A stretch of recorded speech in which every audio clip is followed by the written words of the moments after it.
With Phil stumbling drunkenly out of his bed, appearing in his head all the things he's wanting to be said. 19 minutes are filled to fill, with so much time to kill. He promised chill, but all he does instead is beg and show. His dreams online and straight away begins to whine, but all is fine as long as Shaz benign and doesn't step out of line.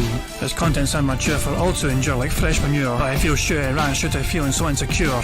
The money earned on yesterday was withdrawn and long gone, as Phil spending impulse is always had to stay on. If supports are also slow and stays so low and fails to grow, you never know, the show may turn into an easy bingo. Once clicked off across the board with charge to what because his code can be ignored, just how much DSP makes us feel so bored. To help us fight or sleep and try to keep alert to watch a creep who play bingo, but Phil will bitch and why his sheep are also cheap. While DSP is chasing green, we're seeing green across the screen as Phil's routine predictability rivals are so machinist, not in burp and leaning ban. It matters not if battery fun or child can't see if hours make him feel less of a man. Takes a drink and starts his like before lunching into a big pretending different bills when truth is there to buy a wrestling JPEG. Talks about his shitty life of call his cat and fatty life and all his strife while forgetting that it's unwell and they were rife. With drama he will react but isn't act, that is a fact as he rehearsed to be exact on how he felt he was attacked. Teaches nearly over and a win is in sight, with what to white despite Phil to late that tips were not light.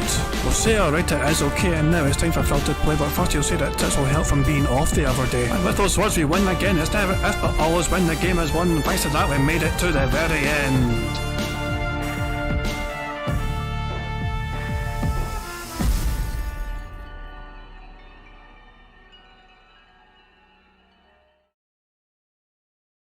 Hey guys, King Janet here, and welcome to DSP Bingo for today, Wednesday, the 13th of December 2023.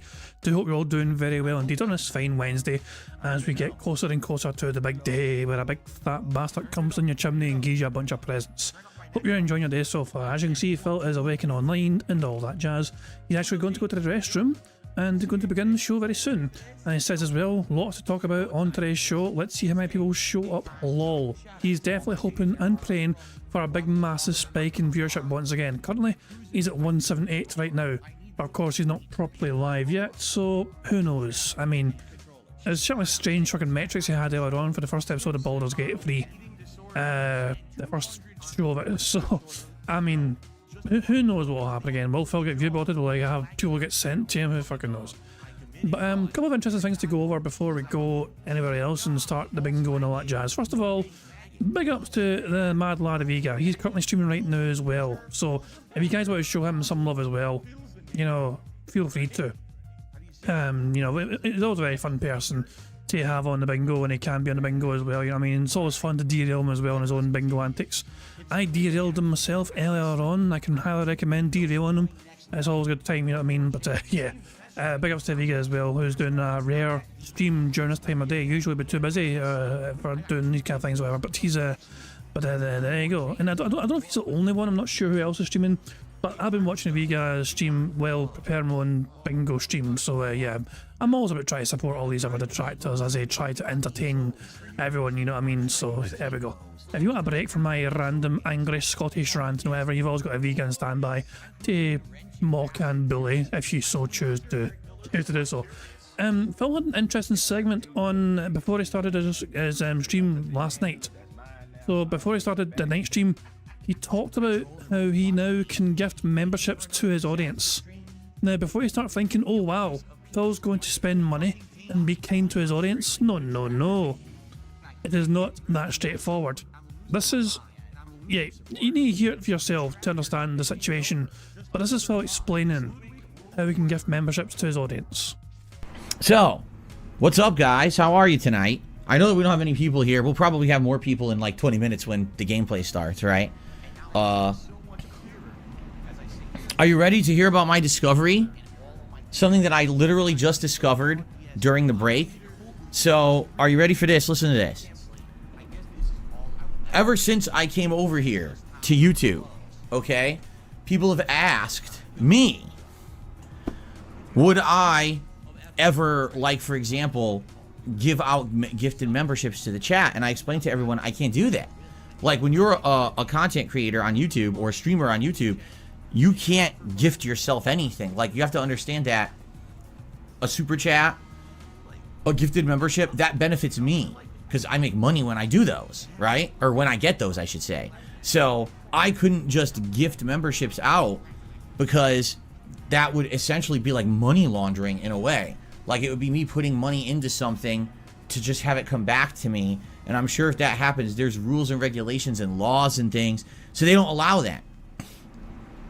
When I go into that menu that says memberships, I can't do anything. It's grayed out. It says you're the streamer, you can't do it. You know, just like if I go into super chats, it says sorry, you don't have access to this. You know, you're the streamer, you're the channel owner, or however they state it. Well, guess what? YouTube launched a new program. I think it was today. I'm not sure. It was recently. Here's the new program. You ready for this? Every month, YouTube is giving a channel operator who's in the partner program, like I am, 10 free gifted memberships. Yes, they're giving away 10 free gifted memberships that I get to give away. This is brand new. This never happened before. It didn't exist. Okay? I guess it's part of the partner agreement, but they never implemented it until today. Okay? So the way it works is at any time when I'm on a live stream, there's a menu here that didn't even used to be here, and now it's here. Because I noticed, I think it was like yesterday or 2 days ago, I noticed my chat looked completely different, and I mentioned that to you guys. I said, man, my chat looks different. They changed the whole bar where you type to chat. It's all different. All the icons are different. So they basically reprogrammed the chat. Okay? And now, when I click on the dollar bill icon, I get a new menu.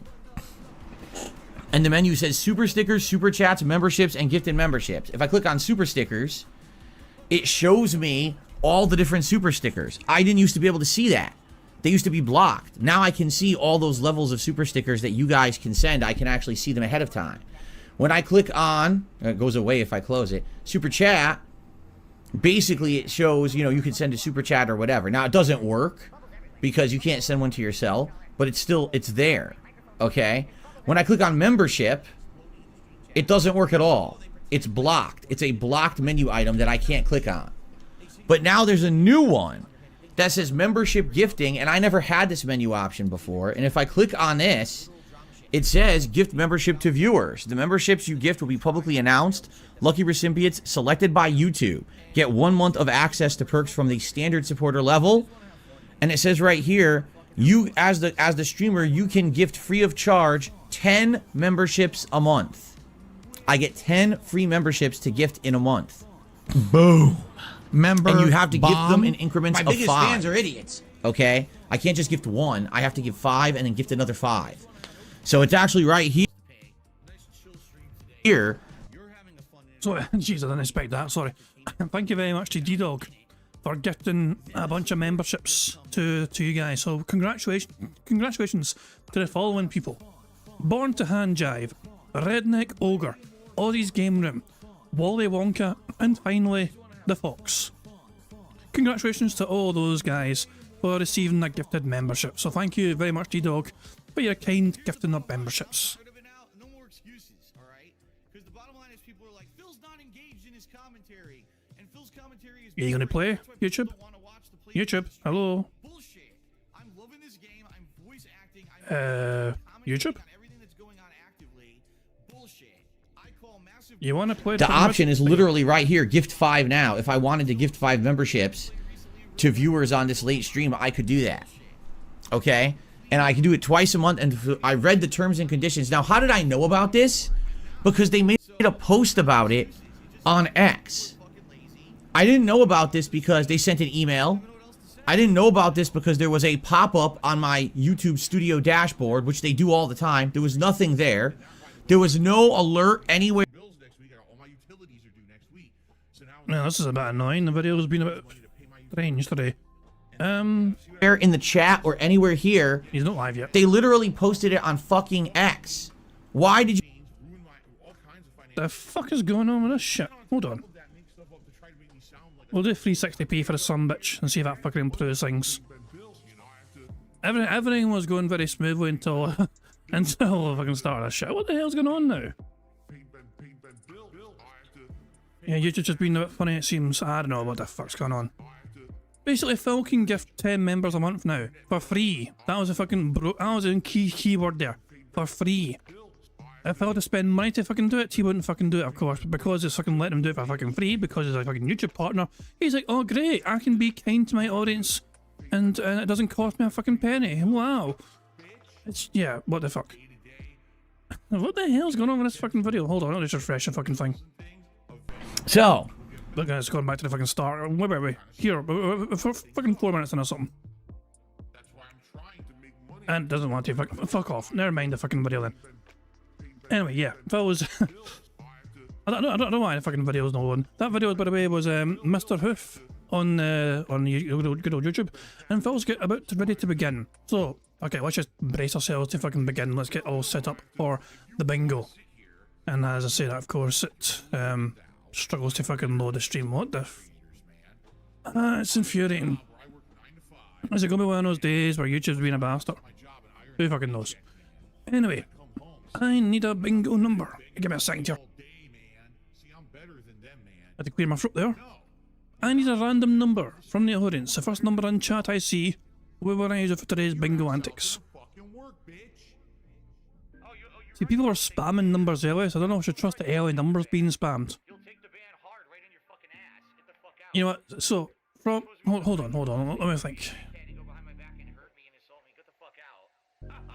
I'm going to use a random number of viewers right now, so hold on, because I can't trust the people's... Phil has 271 viewers right now in his bingo. I'm going to use that number, okay? 271. That's the number I'm going to use. We'll see how this fucking works out for us today, but we'll use the current number of people on Phil's stream. And there we go, that's today's bingo card we have for today's fun and games. And let me just randomise the background as well, of course. There we go. DSP's going live. I'll just pause that bitch and get all set up for the bingo. So the bingo card we have before us is as follows. We have Phil to have his voice crack. Him saying voted, react, him being toxic, and him having dead air. The second row is Phil saying, you know what I mean, him giving a leaning ban to somebody, him saying variety, hate to say, and addition. The third row is Phil butchering a word, him saying here's a thing, him being no victim mode, him saying no exaggeration, and him mocking his chat. The fourth row is Phil saying schedule, him doing scat talk, him scratching the stash, him saying life and likes. The fifth and final row is Phil saying community, him laughing, him standing up, him saying shocked, and finally him saying wrong. That's a bingo card we have for today's antics. Now of course, the aim of the game is to try and get 25 out of 25 on the bingo card you see before you, and if we manage to do that, one of you guys can potentially win a prize. And right now, it's currently a $50 prize. But, to do that, to be eligible to win the prize, you've got to make sure you leave a comment on a community post which is linked in the description of this live stream. So if you've not done that, you're not eligible to potentially win a fucking prize if you get a full house. Now of course there's a variety of ways for us to get a full house by getting free spaces on the card. To do that, we can do things like this. We need 20 starts. If Phil starts 20 times before he starts recording for gameplay for YouTube, that gives us a free space. If he burps 10 times before he starts recording for gameplay for YouTube, that too gives us all a free space. And if he gets 100 likes from his audience and blows bubbles for him before he starts recording for gameplay for YouTube, that too gives us all a free space. And finally, if we get 100 likes on this very bingo stream right fucking here, not only does that give us a free space as well, but you guys also get to enjoy the Bubbles animation that Pixar Animation so very kindly made for us all to enjoy. And geez, D-Dog's asking for the scientist of a scientist. The scientist won the last bingo. The name is a scientist, but it's in like Japanese symbols, I think, or Chinese. I don't know if it's Japanese or Chinese, I'm not sure. That's not me being racist, it's me being ignorant. It's a very different thing. Either way though, if the scientist turns up, they won bingo last time and they're due a $50 prize, so I need to know how they want it. So yeah, aim of the game is to try and get 25 out of 25. If anyone sees a scientist, please let him know. Let me know if he's what he fucking wants. Sorry, Debbie. It could also be Korean. Very good fucking point. My bad. But yeah, I think we're ready to go. The stream quality went down to fucking... I really do hope there's no issues today with the quality of the stream. Fingers crossed it'll go fucking smoothly. One way to find out, I guess. Here we fucking go.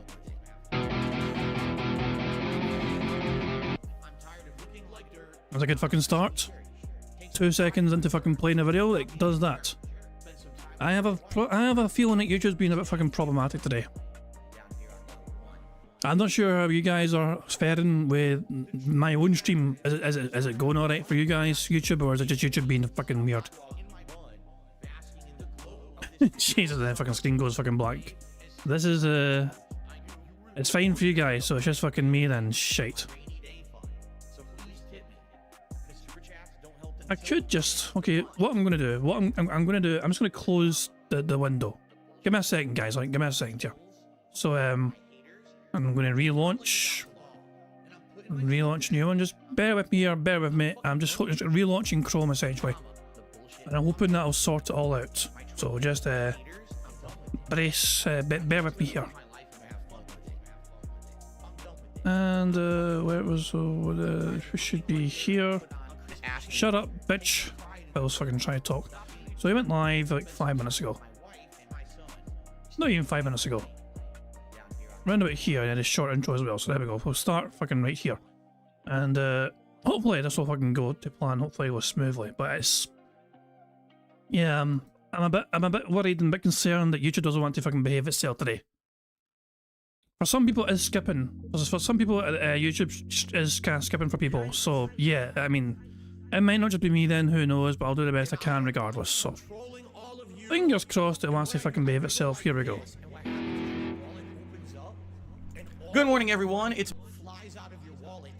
Yeah, this is a fucking bad start. Jesus Christ, man.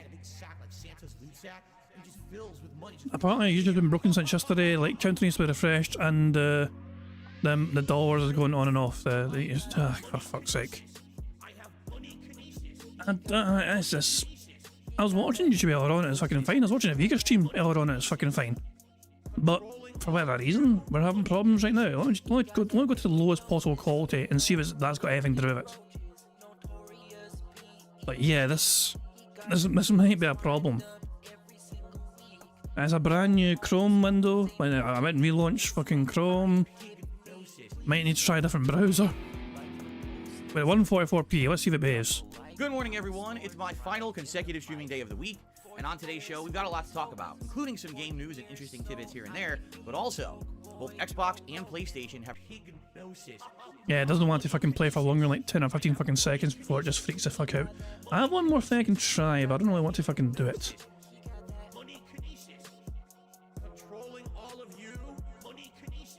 If I do that, then refresh the fucking thing. Right? Give me a second here, give me a second here. The thing's ready for bingo. I wonder if this will work.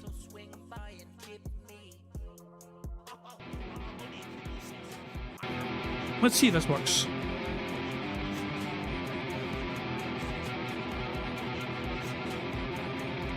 Seems we're doing okay.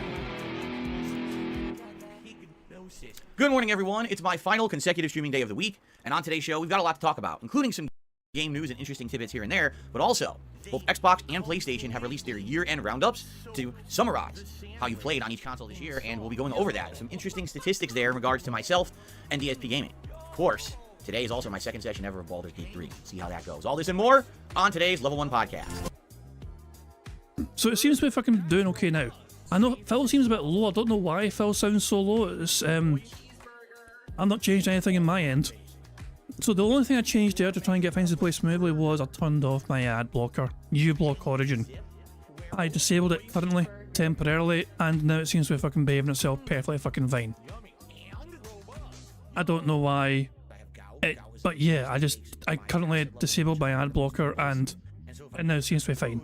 And maybe you should try my best to try and fight against me having an ad blocker on. So there is a chance I'll have to watch an ad on full stream. The things I do for bingo. I'll mute that fucking shit until we're fucking done with the intro.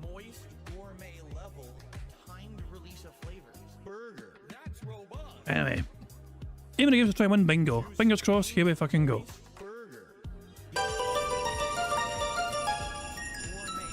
Alrighty, everybody, so what is going on? Phil here. Welcome to the show. Today is Wednesday, the 13th of December, 2023. My final consecutive streaming day of the week.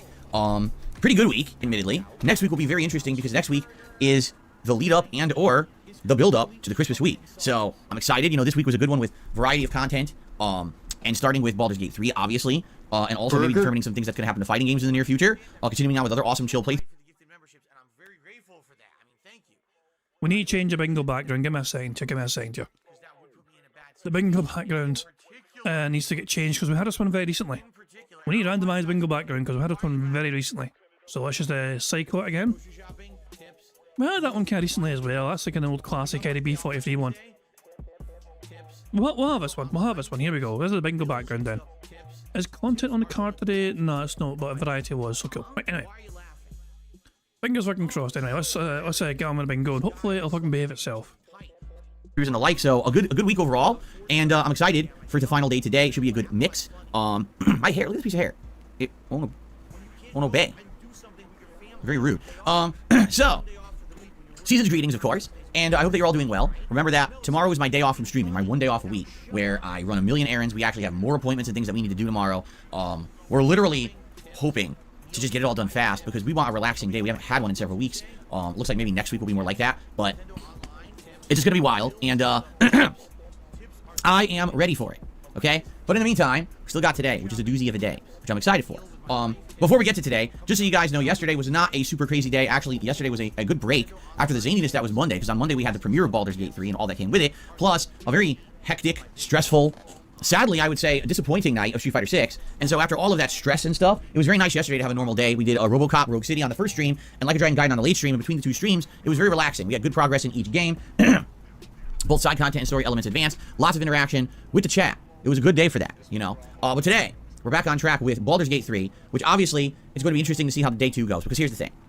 With all the hype behind this game and everyone asking me to play it for 4 months, and then finally on Monday I got around to it, we had record views. Like, I actually looked at my statistics for this year, and I think overall, I had more viewers at one time on Monday than any stream I did all year. But at the same time, I had more viewers overall on other streams. Like, for example, the day when we had the situation with the Comcast internet, when the person who was working for Comcast was a troll and he kept turning my internet off during the stream, on that day we actually had more overall views. But as for hype for day 1 of any video game, yeah, Monday was the biggest day of the year. We had at one point 1,400 plus viewers, right? We had a ton of engagement. I think it was like over 400 likes on that stream.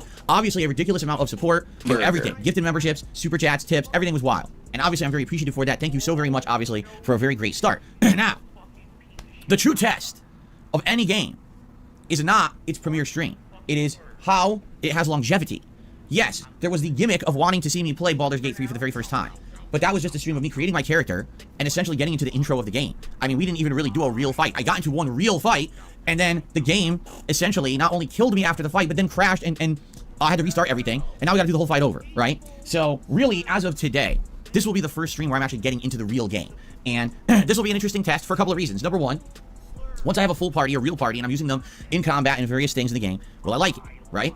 Right now, I can tell you, my initial impressions are, the combat is incredibly similar to Divinity Original Sin 2. It feels almost the same. Yeah, there's a few other things in there that make it variably different, but it doesn't feel like a totally new game. It feels like that same exact formula, just with an IP attached to it in Dungeons & Dragons. So, we'll see. Will the game differentiate itself enough to really feel like it's a standout for me? Or is this really just going to feel like, okay, I'm playing Divinity 2 with a skin and some variations? I'll tell you this, though. I like the graphics. I like the cutscenes. You know what I mean? Like, that's all good stuff. It's high production value. Much higher production value than Divinity was. That's a good thing. But, you know, am I going to learn enough about the game to really enjoy it and be able to coast with it? Will people help me to understand the game, which I'm probably going to need, right? We'll see. We'll see how it goes. Now, the other test, very simply, is will people actually show up, engage, and support this game past its premiere?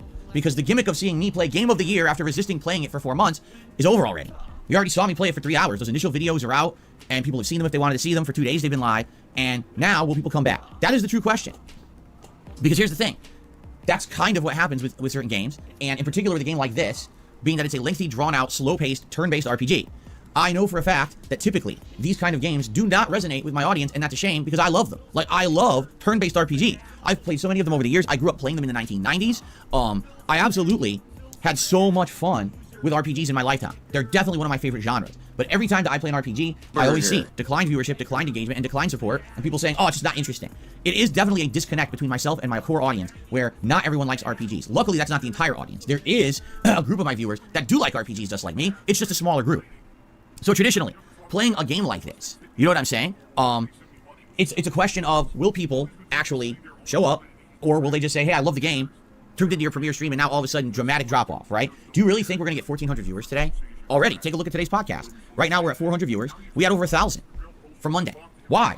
I was just talking about topics and things that had nothing to do with Baldur's Gate. But people were so hyped for Baldur's Gate, we had over 1,000 viewers that day, right? So I'm very curious to see. Now, here's the thing again. I'm not asking for that. I'm not demanding anything. I don't have quotas. I don't have a checklist. We must have this. We must have this. We must have this. I'm not doing that. I judge game playthroughs based on a certain criteria. Number one, am I enjoying the game? Or at least am I in a situation where I feel like I'm making progress towards understanding and learning it better that I will eventually enjoy it? Okay, that's number one.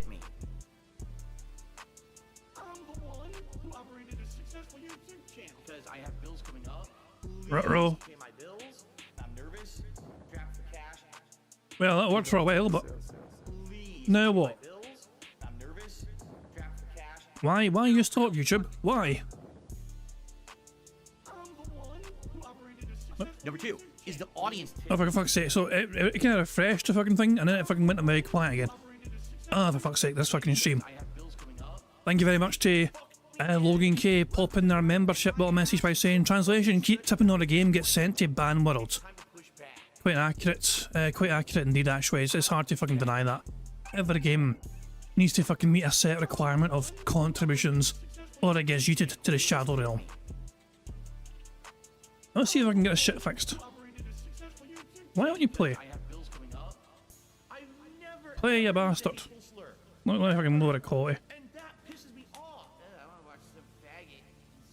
I'm behind by like fucking 5 minutes, so I'll just refresh the fucking thing if it's not gonna... Yeah, for fuck's sake. It's gonna take a while. It's a lot of There we go. So let me refresh and rewind by like 5 minutes. We'll go here, and we'll make sure it's working 1.5. D-Dog thinks it's like alerts are doing it. I don't know. I don't think so. I'm not sure if it would be. It'd be very strange for Stream Elements to somehow interact with my own YouTube stream that way. Like it's how I don't understand how it could. Like OBS is fine. OBS is perfectly fucking fine, and so Stream Elements like alerts or whatever. I think it's just. I think it's a coincidence. It's an interesting theory, but I just think it's a coincidence.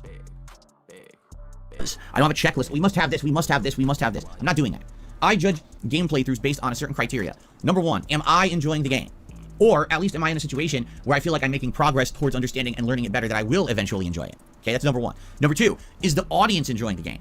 Are they watching and enjoying my experience with it? Either you're actually having fun watching me enjoy it myself, or maybe you're actually laughing at me, raging at it, and sucking at it. Because I feel like those can equally be entertaining experiences. But overall, I want the audience to be engaged. And that is a good judgment of how much the audience is enjoying the game. If I'm playing a video game, and everyone in the chat is talking about the game and talking about my experience with it, and when I get to a part that I don't understand, they help me. Here's how this works and this and that. That's awesome. That's signs of engagement, positivity, and enjoyment, right? If I'm playing a game and I look at the chat and literally the entire chat has ventured off in another direction and they're talking about other unrelated topics that have nothing to do with me or anything that's going on the stream, what's the point of even being there? You might as well just have your own chat room somewhere else to have the same conversations, right? That's a judgment of the success of the game, all right? And then, of course, yes, matter of factly, this is about both my hobby and my job. This is a business that I own. Support is a key factor. If I'm playing a game and it's getting little to no support at all, that's a factor in judging whether or not, people are liking it and how long I'm going to continue with it. However, since I'm a variety streamer, and this is a key factor that makes me different from a lot of other people, I juggle a lot of variations, I juggle a lot of genres of gaming, and because of that, I have the ability to play games that maybe traditionally will bring in more engagement and support, and as long as those streams do good, it doesn't matter if another stream is slow. So a perfect example of this, right? Yesterday, I played Like a Dragon Gaiden. This is a game that I absolutely love. I call it my late night chill stream. Why? Because this game has so much side content in it and a lot of open world roaming and combat that I can interact with my audience a ton. We can have fun conversations. We can relax. It's not a serious playthrough where it's always narrative-based progress. I absolutely love the Like a Dragon games. They're very relaxing for me. They basically break up all my other content. All right? However, that being said, it doesn't really get much support. Just being honest, it doesn't. It's a very slow stream in that regard. But because my other streams do well, they balance everything out and they allow me then to enjoy a game like that. You see what I'm saying? So there's all these factors that come into play. I'm very curious to see how Baldur's Gate 3 will do. All right? I'm not saying that this game is on the chopping block. It's not. Some people are like that. Oh my God, so are you saying that today, if you don't have the same performance you had on Monday, that you're going to drop the game? No, I never said that at all. People are just dramatic and say dumb shit because they make stuff up to try to be dramatic when that's not the case. All right? What I want is I would like this game to fall into my schedule as a regular game that's enjoyable, fun, and has a regular audience. I'm nervous about that. Why? Because I played Divinity Original Sin 2, and it's a very similar situation to this where people had asked me to try Divinity for like a year. All right? And after listening to everyone's demands, because that's exactly what it was. Everyone's demanding, play this game, play this game, play this game. All right, fine. We'll play the game. I played it. And at first, there was interest. And then after like a week, the interest waned. But I kept playing it. And then after like 2 weeks, people started asking me, wow, this game really isn't, your cup of tea. It's not very entertaining to watch you play. Are you going to keep going? Yes, I am. I kept going.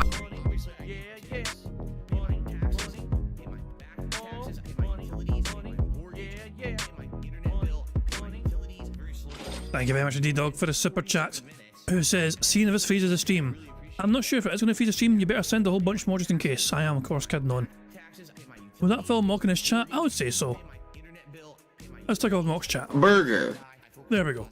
I played that game for 60 hours. The entire final 20 hours of my playthrough, I actually was playing it against most people's recommendations. There were people actually asking me not to play it anymore because they were bored with it. But I said, no, I want to tough it out and keep going. And then when I hit 60 hours, people were like, so just so you know, you're halfway in. You still got another 60 hours to go. And I was like, well, my attendance is terrible. No one is paying any attention to the game anymore. I guess it's time to quit. And we did. And that was a shame. That was like 60 hours. You feel like it's a waste. At least I got the experience of knowing what that franchise was and knowing that it just doesn't work for my style of content creation because I'm a variety streamer. I'm not going to sit here and play the same game 5 days in a row and play 20 hours of it. I only play it on and off, maybe every other day. In a given week, maybe you play like 5 to 10 hours of a game, which is good, but it's just not enough to retain that level of engagement and interest for a game that's that immersive and needs that much attention. So I knew it wasn't working. I knew it wasn't going to work, and I ended up never playing it again,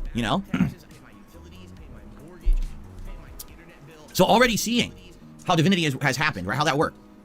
I am very skeptical about Baldur's Gate 2. But again, I want you to understand that I'm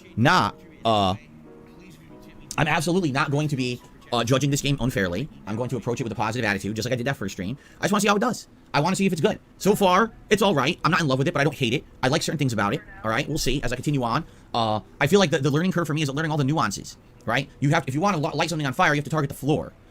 if you want to do this, you got to do it this way and that way. This is how this works. This is how this stat works. This is, you know what I mean? It's going to take a while. It's a lot of learning to figure that stuff out because it is a different style of game that I'm just not used to. Once I get used to those things, maybe it'll be more smooth and more interesting and feel more organic. Right now, I absolutely feel like I'm just completely absorbed. Just to give you some perspective here, all right? Since Monday's stream of Baldur's Gate 3, there's been dozens of people who left comments on the videos, adding information in about the game, the combat, the lore. I've had multiple people sending me DMs, emails, everything about this game. I'm like, whoa, whoa, whoa, whoa. I played 3 hours. The intro. I'm in the intro, right? But this is what you asked for, though, Phil. You actually fucking asked people to fucking reach out to you and make sure you understood these fucking things for next time you play the fucking game. You requested this to fucking happen, and when it does happen, you seem to be fucking complaining because so many people are trying to fucking assist you. Oh, was that a laugh? Anthony's trying to say Phil laughed there. I mean, did he really laugh? What, can we count that as a laugh? We'll rewind it and see if it's a laugh. To figure that stuff out because it is a different style of game that I'm just not used to. Once I get used to those things, maybe it'll be more smooth and more interesting and feel more organic. Right now, I absolutely feel like I'm just completely absorbed. Just to give you some perspective here, all right? Since Monday's stream of Baldur's Gate 3, there's been dozens of people who left comments on the videos, adding information in about the game, the combat, the lore. I've had multiple people sending me DMs, emails, everything about this game. I'm like, whoa, whoa, whoa, whoa. I played 3 hours. The intro. I'm in the... Yeah, it's like a wheeze more than anything else, so I guess I'll count it. It's not really a proper laugh in my opinion. It's like some old man wheezing, but fuck it. Burger. It counts. Intro, right? You're bombarded. I'm gonna boost the quality by the way up to like fucking 720p at least. Hopefully it fucking behaves itself. Me with like decades of knowledge about D&D and stuff, and I get it. People are excited. I like that. That is the essence of engagement, is that people are excited to see me for the first time ever jump into this universe. Okay, I like that people are that excited for it. But at the same time, man, that's like your information overload. And I hope people understand that no, just because you sent me a bunch of stuff or you made a post and a comment on my video, I'm not going to absorb all of that immediately. It's going to be a slow process of learning the game over the course of several streams with you guys interacting and engaging with me during said streams, while I also maintain everything else around here. Like I said, I'm not just playing Baldur's Gate 3, I'm also still playing RoboCop, I'm still playing Like a Dragon Gaiden, I'm still playing fighting games, I'm still playing Modern Warfare 3, I still have a React show to do, I still have holiday stuff that I'm working on and planning, I still got my life behind the scene. My life is not Baldur's Gate 3 right now. But for a lot of people, it seems like that's exactly how this is. When you're playing Baldur's Gate 3, that's life for you for like a month. No, not for me.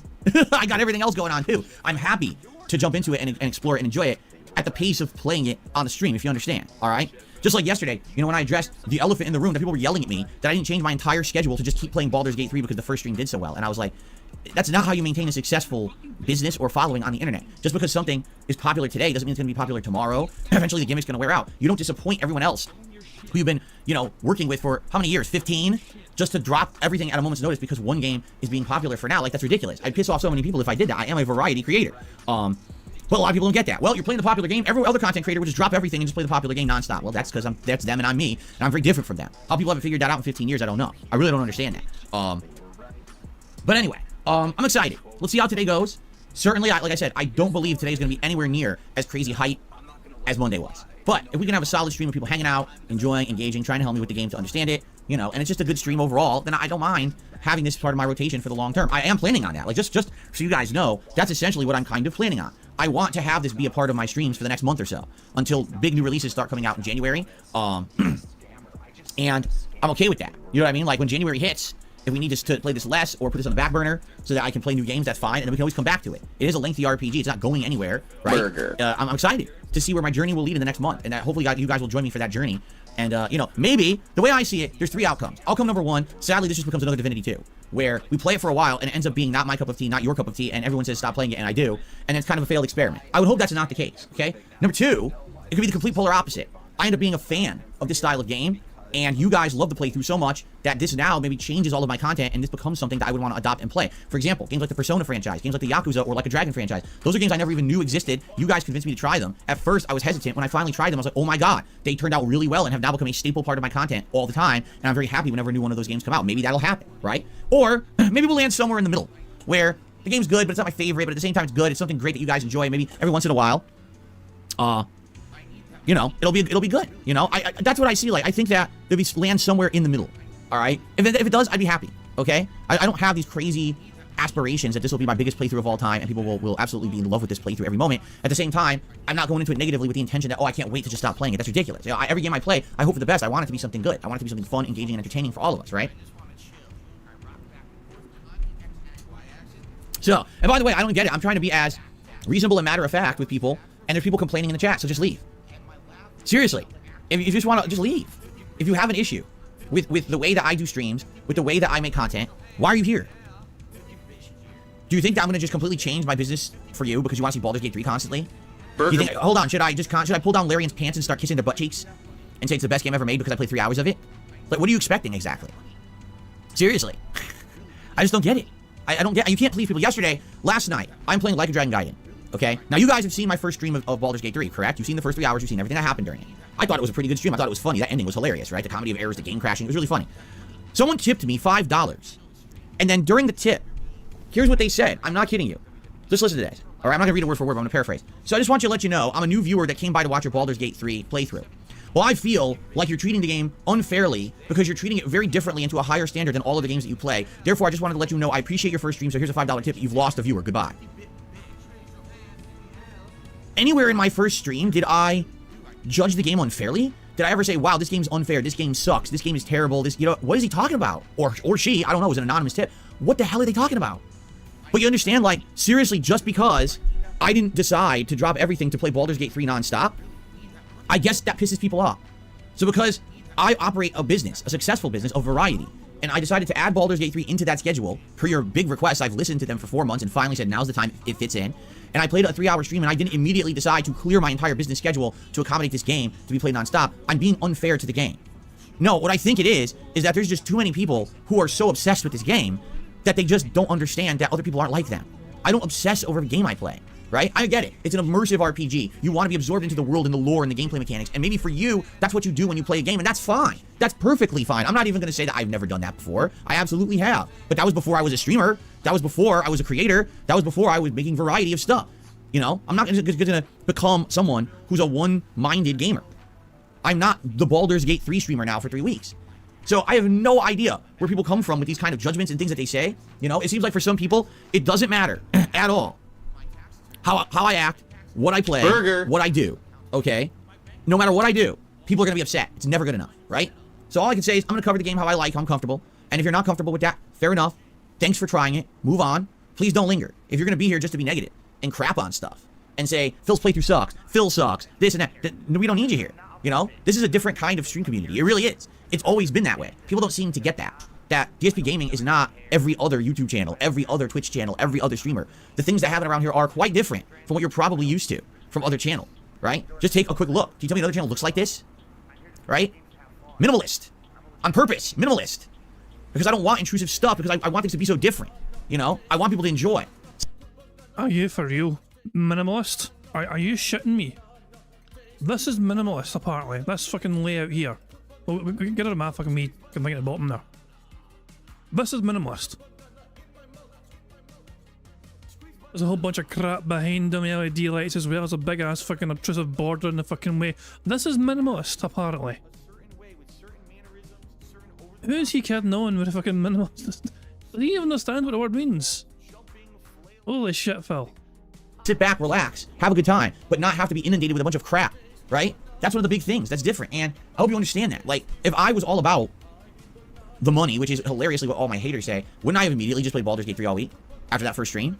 I would have been doing it nonstop because I wouldn't care about my actual longtime fans who want to see other games. Instead, I would have just been playing this all week trying to make a buck. And I'm not about that at all, okay? So, no, I'm not going to sit here and I'm not going to be hyper-focused on just one game. That's not what it's about. I want to get into this game. I want to enjoy the lore. I want to start to understand the game mechanics, and I will. In time, as we play it, you know what I'm saying? The longer we get into it. And the thing is, if you look at my schedule, which we're just going to talk about, I'm playing it today, I'm playing it Friday, I'm playing it Monday, I'm playing it Wednesday, I'm playing it 4 times the next week. So we're going to have another additional, 12 or more hours of this game within a week's time. That's a lot of gameplay coming up, right? We'll be very immersed in it by then, I feel. And that's great. So please just be patient, right? And please understand, I'm not whoever it is that you think you're holding me up to as some kind of a standard. If I was like them, I would be out of business. I want to repeat that. If I was like everyone else on the internet, I would be out of business. The reason that I'm still here 15 years later is because I'm different. People come and watch my content because I am different than everyone else. I didn't follow the trends. I didn't follow the viral ways to be popular. I didn't get that bag every moment that I could. I walked my own path. Phil, the only reason you're still fucking here is because of the kindness of your fucking dentheads that fucking follow you, because you fucking plead poverty to them every fucking chance you get. Guys, please help me pay my bills. Guys, please help me fucking pay for our next fucking meal. Guys, help me fucking pay for Jasper's food. Help me pay for fucking next day off fucking outing. Help me pay for my fucking haircut. Help me pay for my fucking electricity bill, internet bill. I got 2 big bills coming up. Phil, The generosity and kindness of your fucking dumbass dentheads that follow you on a fucking daily basis is what is fucking keeping you going. But without their fucking deep pockets fucking keeping you afloat, you'd be absolutely fucked. It is not because you're fucking doing anything that's fucking worthwhile and meaningful or whatever. No. When you can't even remember your own fucking meaningful content, Phil, why should other fucking people? If you can't even be arsed to watch what you fucking create, why should anyone else give it a fucking time of fucking day? And I'm still here 15 years later. Please respect that. If you don't, then just don't stick around. Because I'm not going to sit here and get... Stop demanding fucking respect, Phil. Respect cannot be fucking demanded. You need to fucking earn that shit, and you have not earned ours. Given to people who are very demanding and saying ridiculous things. You're treating the game unfairly. I've played it for 3 hours. We haven't even beaten the intro yet. I haven't said a negative word about it. How am I treating the game unfairly? You sound like an asshole. What the hell are you talking about?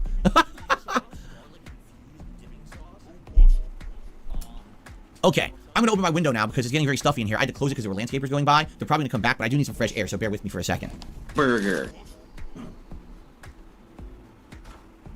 What a fucking dick. Okay. So that being said, let's see what happens today. As of now, we've got pretty much the standard attendance that I get from my podcast. Remember though, it doesn't pay attention to views. He's not Mr. Views. He doesn't fucking pay attention to that shit whatsoever. It's not in his mind at all. He never ever thinks about all the fucking views he gets. It'd be absurd to fucking suggest that otherwise. Who the hell is he kidding?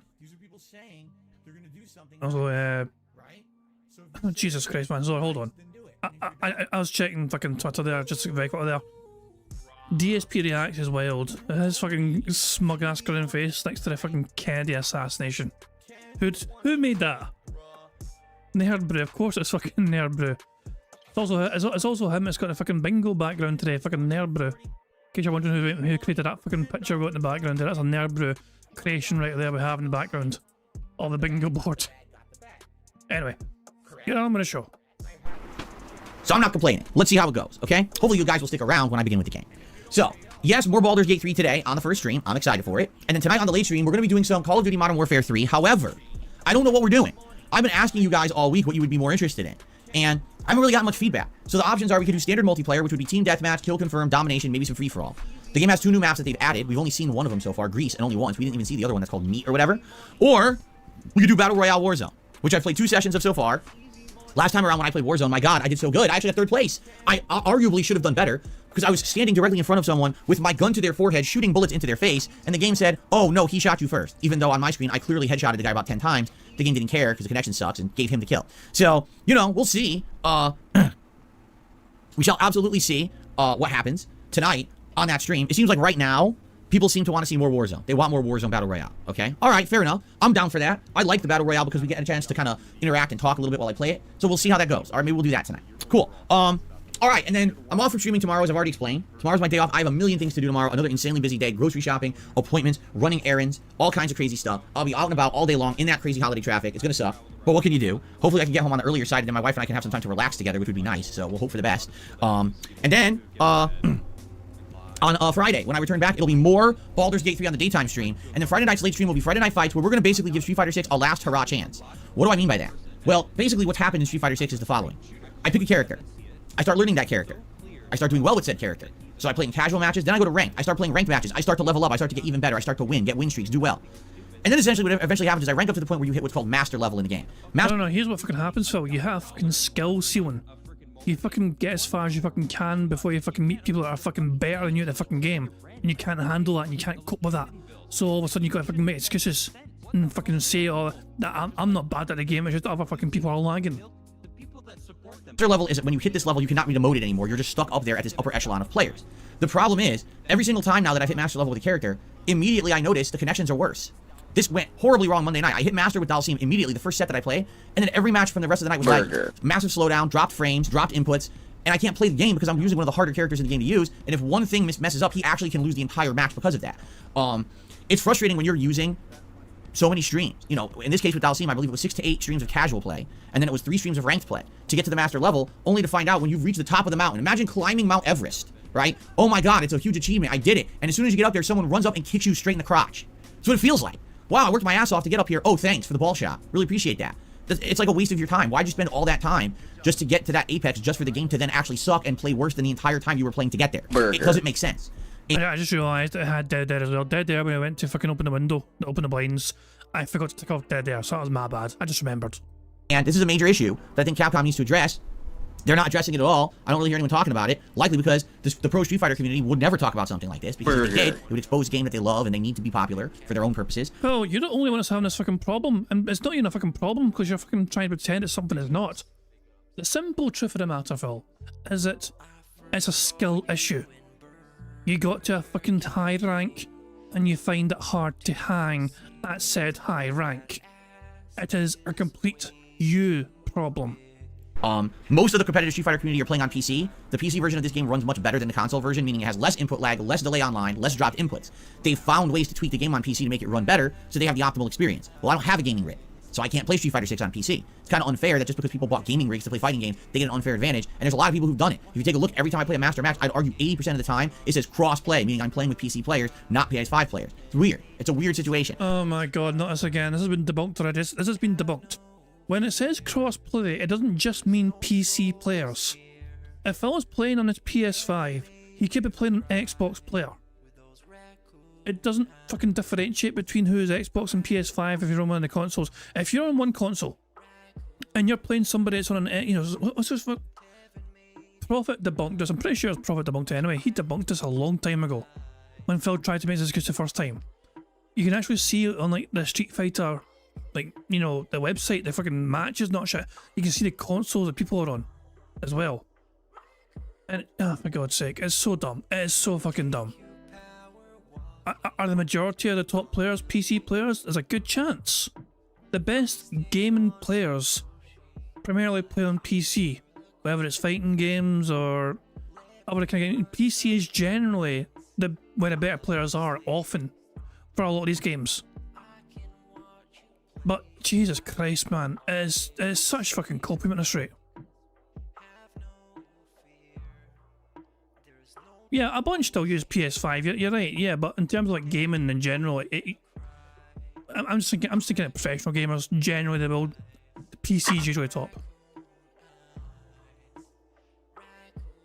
Oh, hold on a second. Speaking of the mad bald Canadian lad, Prophet, I think he's here. Prophet, you got something on your mind, pal?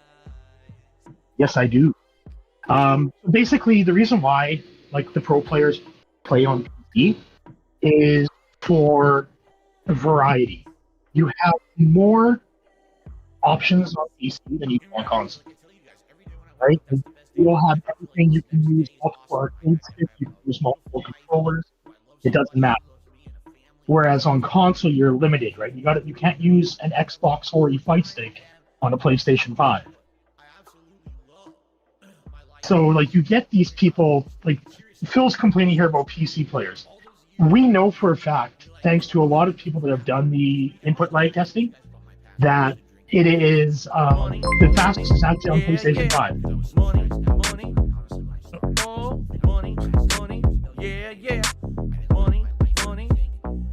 Sorry for interruption there, Prophet, of course. Thank you very much to Barrett. We host a super chat. It says, buying a PC for gaming equals cheating. Asking debts to rent a PC equals successful business.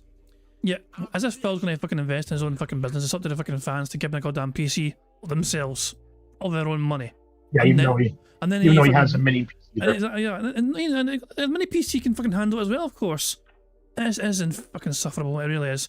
But these excuses, though, are starting to wear really fucking thin for me. Well, it's you look at this, right, and Phil's immediately he's blaming Capcom. Capcom needs to fix it. But nobody's talking about it. Yeah, because this isn't an issue. That, it doesn't exist. This exists in Phil's head. And we get this with every single time Phil does a game, multiplayer, we get the exact same excuses. Doesn't matter if it's a fighting game, a first-person shooter, a sports game, or whatnot, you get the lag, dropped frames, dropped inputs. It's just, to me, I find this it's such a bizarre reason to try and say, oh, it only happens in master mode. It's such a coincidence, isn't it? Where the fucking top level players are, primarily, Phil struggles. And he's trying to fucking say, oh, they're all cheating. Every single one of them has mass coordinated a fucking campaign to cheat and use online lag tactics. No. Yeah, and it's a skill issue, like you said. He hits that skill ceiling, right? Phil's average, you look at all his players on the CFN, they're all in the low 50s. except for like Blanca because of the broken tactics that he can play with. He's like low 60s on that. But every other player, low 50s. You actually sent So me a he's just screenshot. Yeah, average. you sent me a screenshot. Yeah, that was the other day. Yeah, of Yeah, that's his Fowles. PlayStation 5. Yeah. Yeah, that's the PS5. That's the PS5 playthrough. Everything in Master. So you can see they're all low 50s except for Blanca and E Honda because E Honda he gave up with immediately. As soon as he hit Master, that was it. He just stopped. Yeah, and they're both trying to test himself at Master with that. He just. Yeah. I love as well, there is a higher ranking in Master in the fucking game, but Phil knows he's not going to be able to fucking get it. He's pretending Yeah, he's legend fucking, status. he's met his fucking goal of trying to hit Master. Even though there's a higher fucking tier or whatever, he's going to fucking pretend he still fucking did what he set out to fucking do. A former pro And he player, brags about it. a former pro player is scared to try and compete to earn that legend status. It is cringe as fuck. But you have it, like, you look at, like, you have people like Justin Wong. Like, Justin Wong, I don't think Justin Wong plays on PC. I'm pretty sure he plays on PS5. The Scant plays on Xbox. Right? Like, and he's talking about all these pro players playing on PC, and it's like, yeah, but the actual pro players are playing on console. Like, we know this. We know the Scant plays on PS5.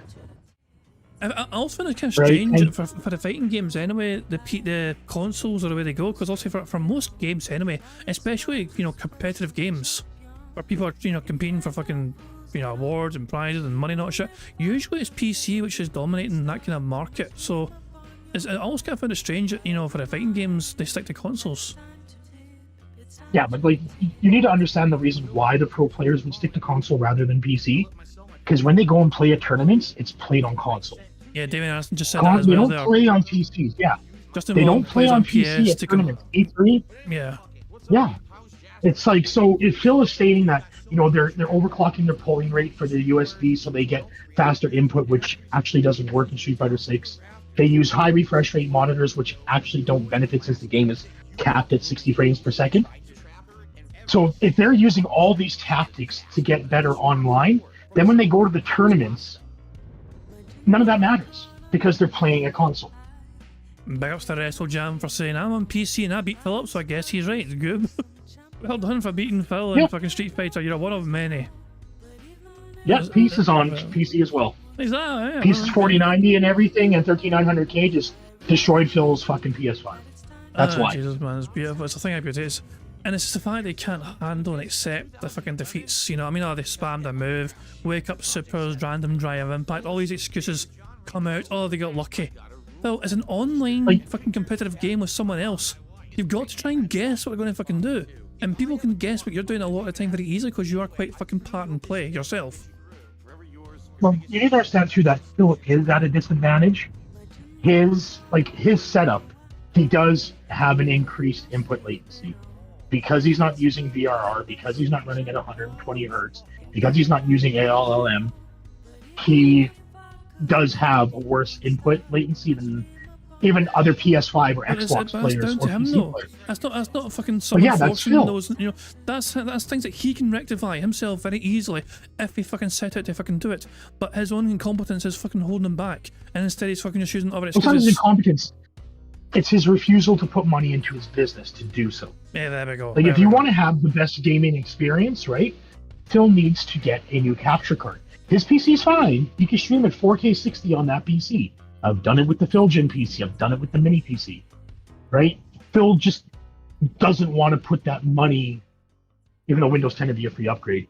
But he's going to need to buy a new capture card. It's going to run him $200 to $400 in a new capture card. I think so. But he ain't going to do that. Yeah, because why would he though? I mean, why would Phil invest in his business now when he hasn't had to for years? Yeah. Like, when's the last time Yeah, Phil? but the problem is When's the last time you like, can he remember is him making a reaching serious that. investment though? Like when can you remember him actually making a serious significant investment in his business and his craft? the mini PC, the laptop, that was all donated. Exactly. So I the would Xbox I would console, have to say in 2014 when he bought the CyberPower PC. the PC he's using now. Yeah, 2014 was the last time he invested $3,000 into that CyberPower PC.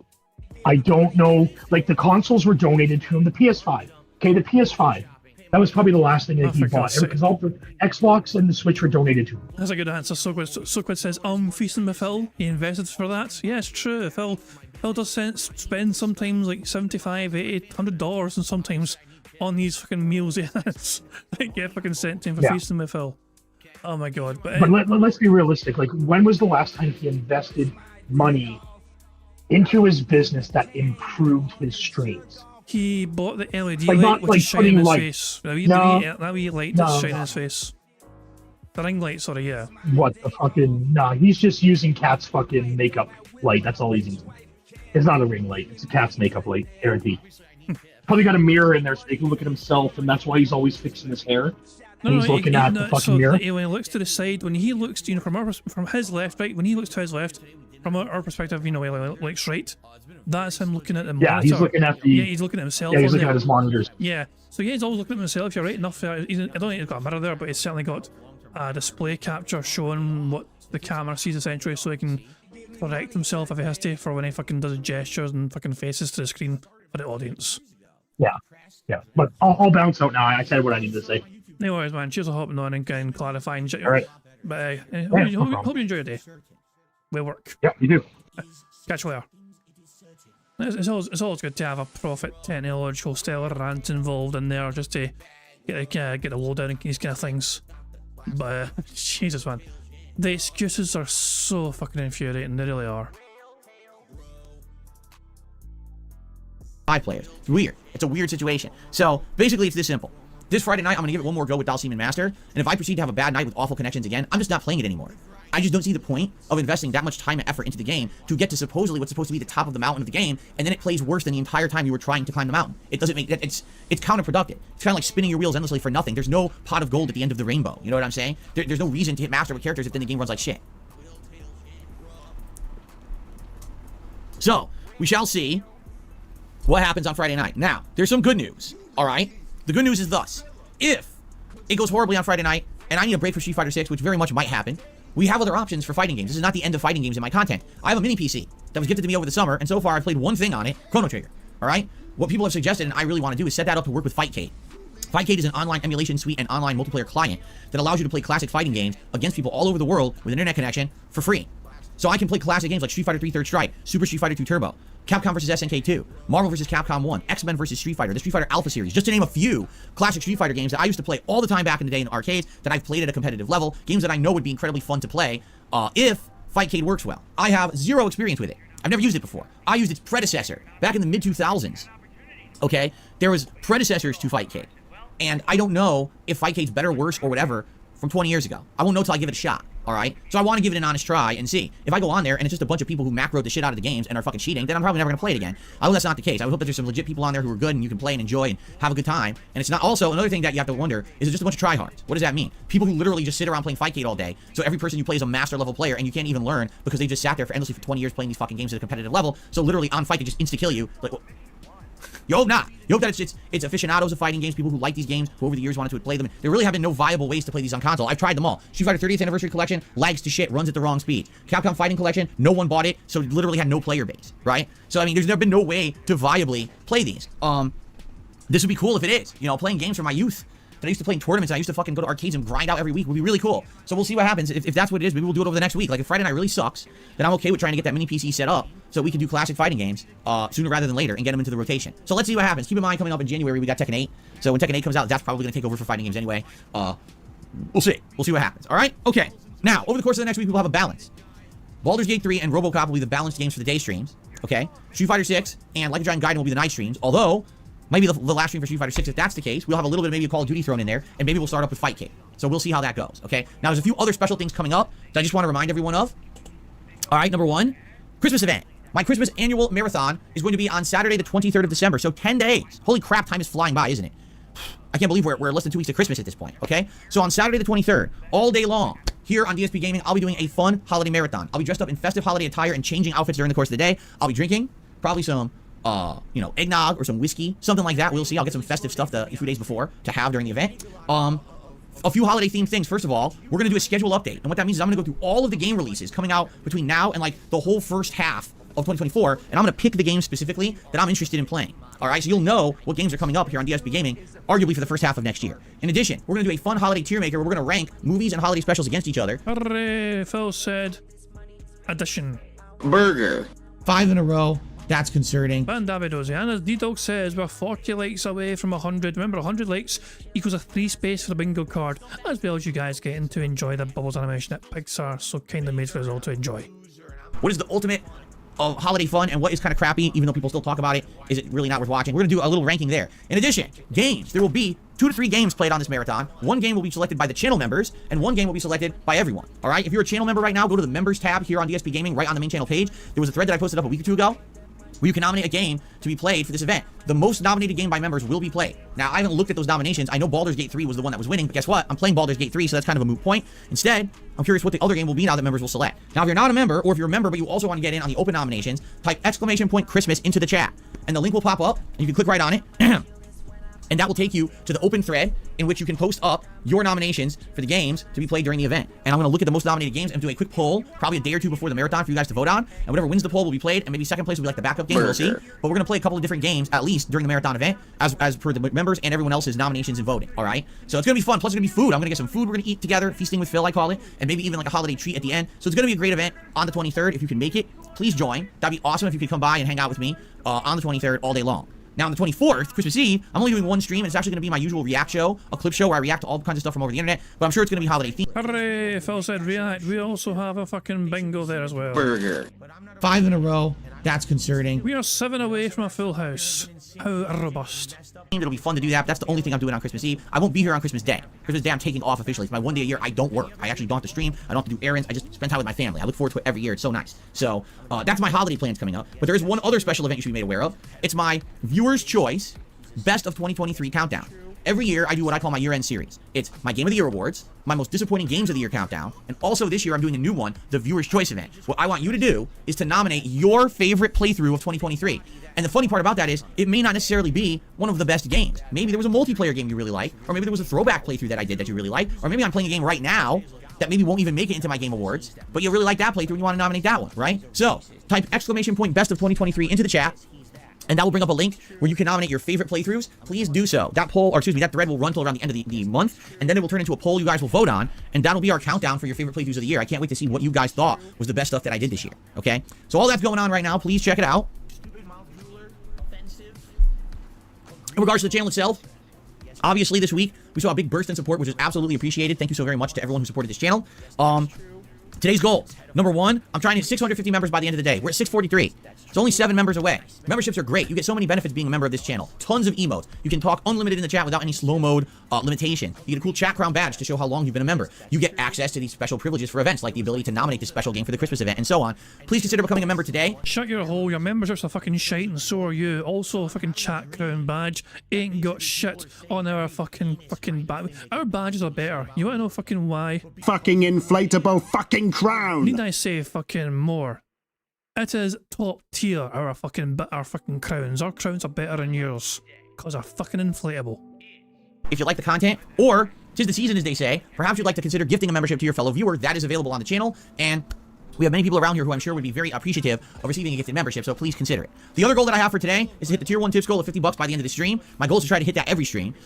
We certainly far exceeded that on Monday's Baldur's Gate 3 stream, to say the least. So let's see how today goes, and if that pattern continues, or if it was just a one-time thing as a gimmick to see me play this game, and now it dies down, right? We'll find out. Okay, it's time now to jump into the 2 topics that I want to talk about for today's show. The first is some game news, and the second are my roundups for Xbox and PlayStation. So, ladies and gentlemen, it's time for my favorite segment. It's time for your favorite segment. It's time for everyone's favorite segment here on the show. It is time for DSP News, which apparently I don't have snow. I never set it up. So we have no snow for DSP News. Okay, a few quick news stories. First of all, hold on. That's not what I wanted. There we go. Tekken 8 is coming out with a demo tomorrow. Yes, tomorrow. But it's only on PlayStation. If you are playing either on Xbox or Steam, their demo is coming out on December 21st, a week later. Okay? So you might say, Tekken 8 demo? That sounds interesting. Well, what's included? Well, not exactly maybe what you were expecting. There's 2 things available. Number 1, it is a preview of what they're going to call their story mode. It's called The Dark Awakens, and it is the first chapter of the story mode. Okay? So essentially, probably, a little bit, maybe half an hour maybe, of gameplay, just a taste of what the story mode will be. And it also features a local versus fighting mode. So there you go. So you might say, oh, wait a minute. It's a fighting game, and it's going to have chapter 1 of the story mode and a local versus mode. There seems to be something missing from the demo. Yes, it's called online play. The one thing you would want from the demo is not in the demo. This is essentially a single-player demo. If you have a friend over your house who you want to play against, or if you actually want to spoil yourself on the first chapter of the story, you can play this demo. But that's the entirety of the demo. They don't. Oh, if only Phil had friends to play it with. Sad, sad, lonely boy. That's it. That's all the content. This is not like an online beta. This is not your ability to test the game out online and see if you like it. Sadly, this is just what I just said, a single-player demo. So if you're interested in that, check it out. This is very similar. It reminds me of the starter demo of Street Fighter 6's World Tour mode. Remember that? We were able to boot it up and play like the first hour, and then you could go into versus mode and just mess around with a couple characters. Remember? That's essentially what this is. So if you're interested in that, go for it. For me, nah, I'm gonna skip it. And the reason is I don't want to spoil myself on the story. I'd rather just play the entire story together when the game comes out. And I'm not gonna play against the CPU or against a dead dummy, you know, in the local mode. I'll just wait for the game to come out and play it online, I guess. So it's interesting. If you're interested, if you have PlayStation, it's tomorrow. If you have Xbox or Steam, 1 week from tomorrow. But it's just not something that I'm gonna be too interested in, I feel. Okay? So there you go. Another news story. A notorious ransomware group who call themselves Ryzeda have reportedly hacked Insomniac games.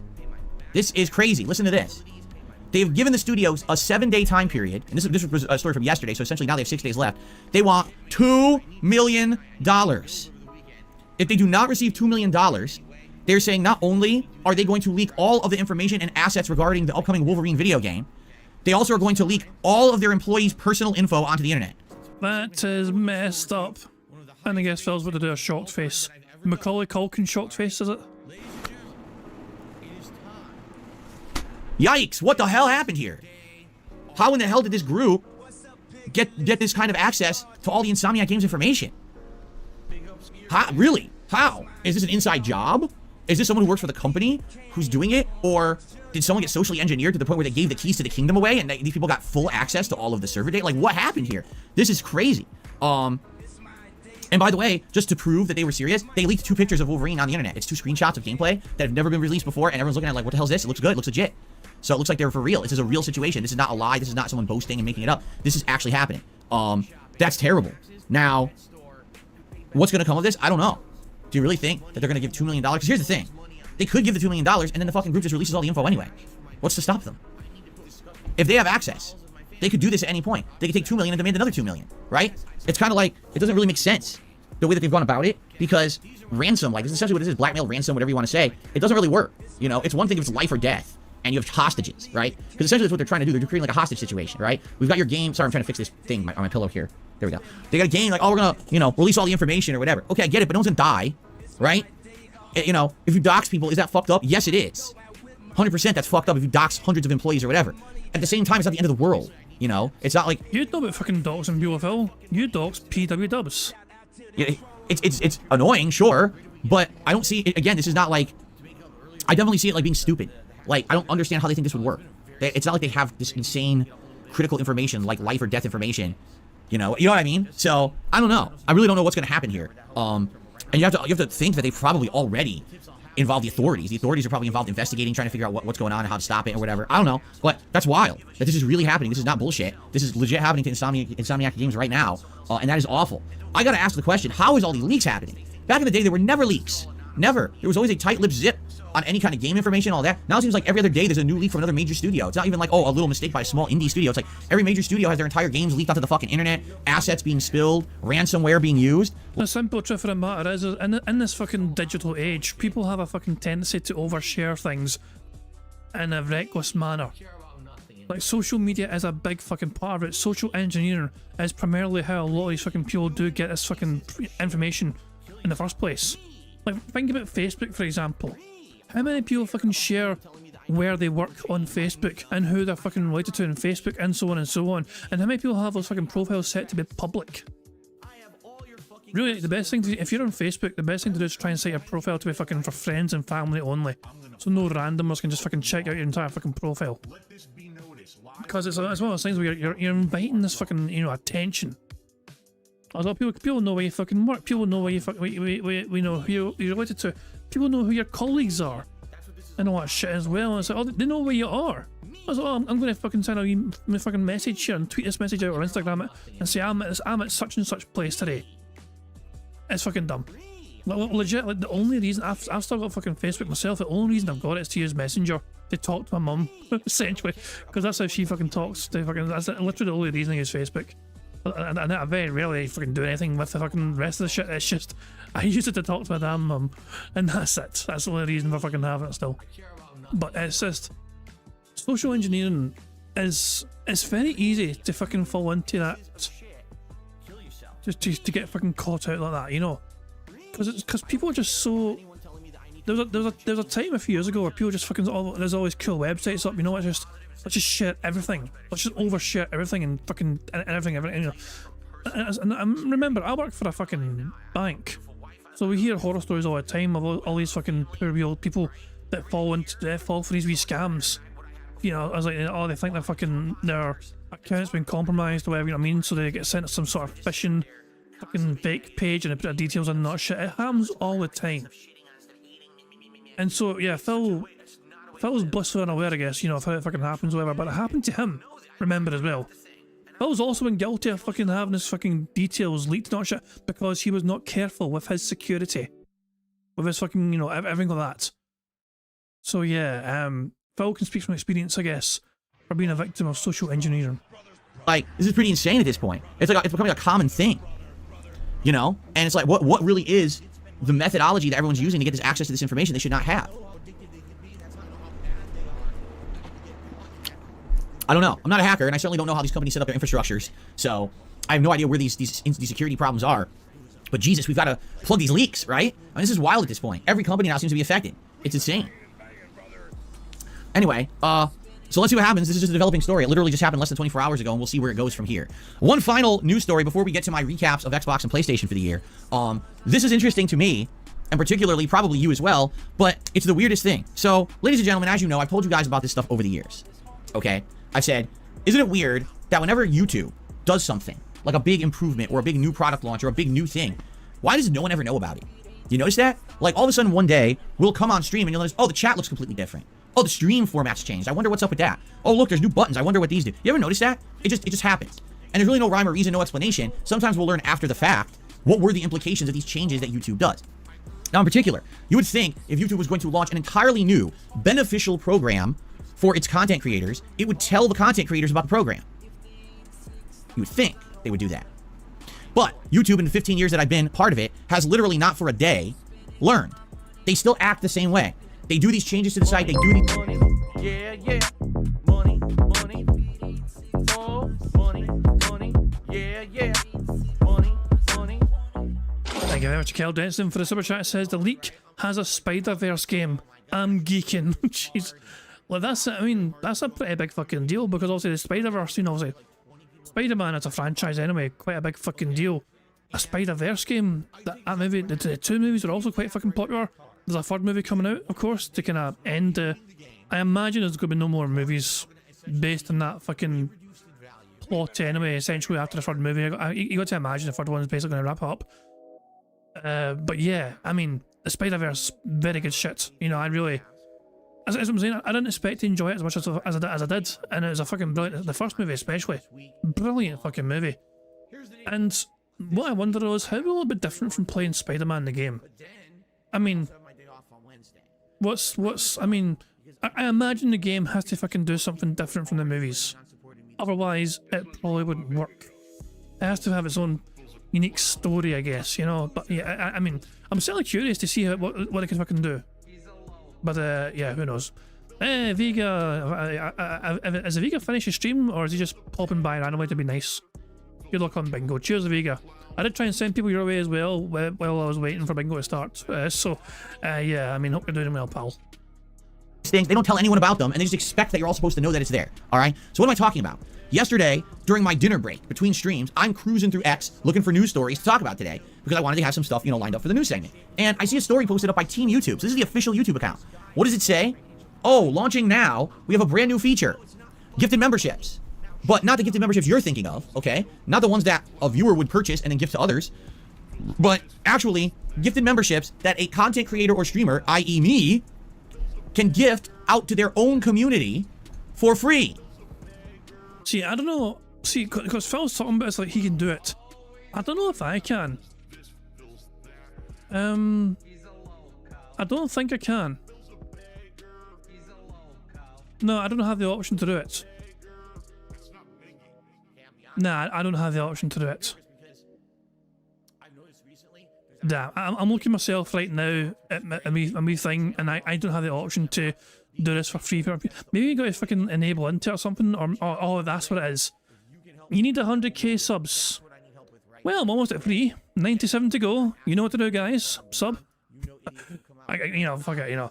If I could, I would. This dude is a piece of fucking garbage. What? Since when? Since now. Because they just launched it.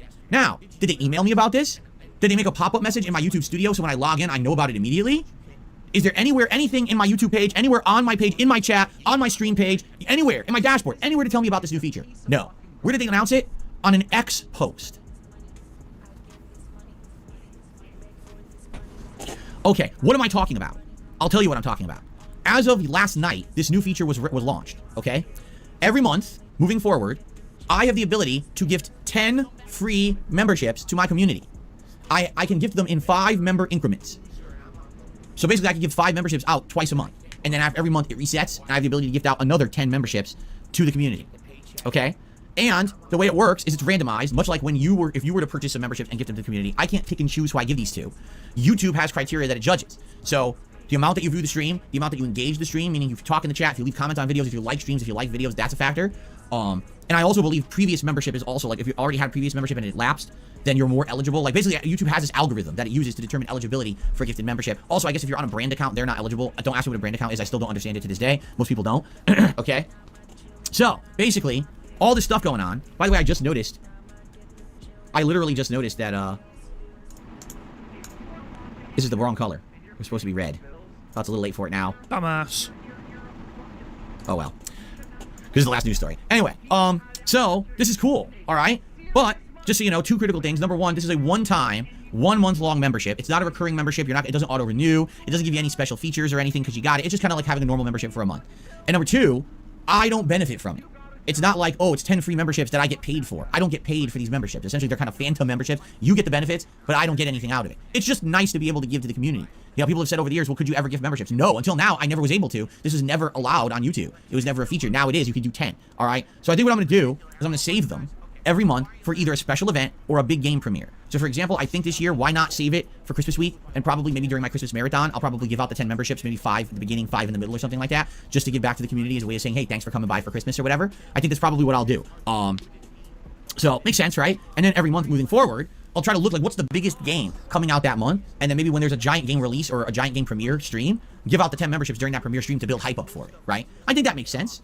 Okay, so the thing is, since YouTube didn't send me anything about this, I almost guarantee you I'm going to completely forget about it. Like, seriously, I bet I'm going to completely and utterly forget about this feature and not talk about it. You guys got to remind me about this come Christmas, okay? And I'd be totally good. I already know how to do it. I looked it up last night. Like, I went to the menu. It's right there. I can do it. So, remind me during the Christmas marathon, and I will post this up. I'll do this during the Christmas marathon, okay?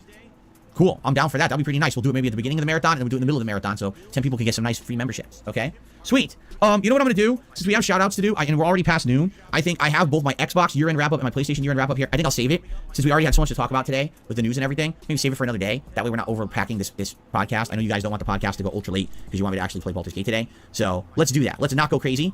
Let's save that. Let's get to shout-outs. Cool. All right. Let's start on the YouTube side of things. And we start off today with Bobby Padlock, who gifted a membership, and it went to Hairless Wizard.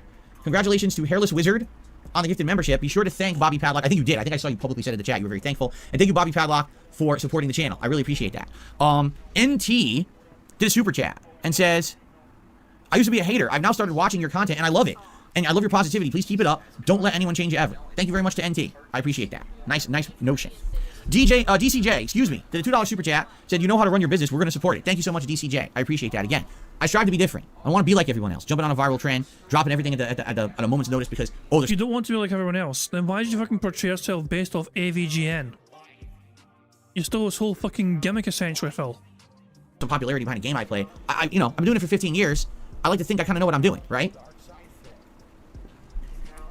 And that's certainly not to say that I don't welcome positive criticism, constructive criticism. That is what keeps me going, because I've implemented so many new things and different things over the years particularly the last few years because of your suggestions, right? But at the same time, no, I'm not going to completely change everything I'm doing around here simply because one game had one good stream.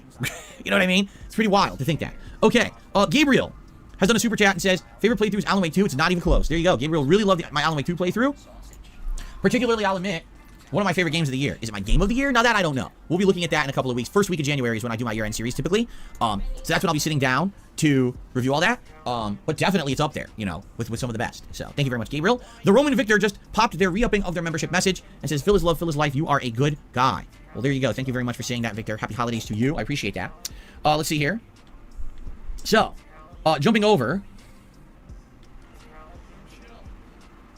So, okay. So someone has sent me $1.01 and says, I want to let you know about this God of War Valhalla DLC. It came out and it is around 5 hours long. Hold on a second here. It's about 5 hours long. You can try to fit it in, and there is some good story elements to it. So there you go. For what I don't understand, it's just kind of like an addendum story, almost like an epilogue to God of War Ragnarok. It adds a few little story elements. It's not anything crazy. Like, you could literally just read the story elements in 5 minutes and you don't have to play it. But if you like God of War Ragnarok, it's nice that it was a free DLC with a ton of content. A ton of combat is what I meant to say. And basically, from what I've heard, it's very challenging. Like, it's basically like you had to have played Ragnarok and be good at the combat to do good at this DLC. Which, I don't know, I'm kind of skeptical because, listen, I like God of War Ragnarok a lot. Obviously. Right? I mean, you saw how I ranked it last year in my Game of the Year awards, right? So, obviously, I liked it. But, at the same time, it's been a year since I played it. Do I really want to remember and relearn the entire combat engine of this game to play it for 5 hours, get a couple new story elements, and then have to drop it for several years till the next game comes out? It's a nice holiday surprise, because it's free, and you should never look a gift horse in the mouth. But at the same time, I'm not too crazy about jumping into it. You know what I mean? Especially with all the other stuff I've already got in my schedule. Oh, now I'll play this too, which doesn't really matter. Like, nah, I don't know. We'll think about it. Maybe we'll get to it eventually, but I'm not too crazy. Remember though, he's passionate about fucking video games. He loves video games and he loves the fucking story of these games and how much they fucking mean and all that shit. Bullshit.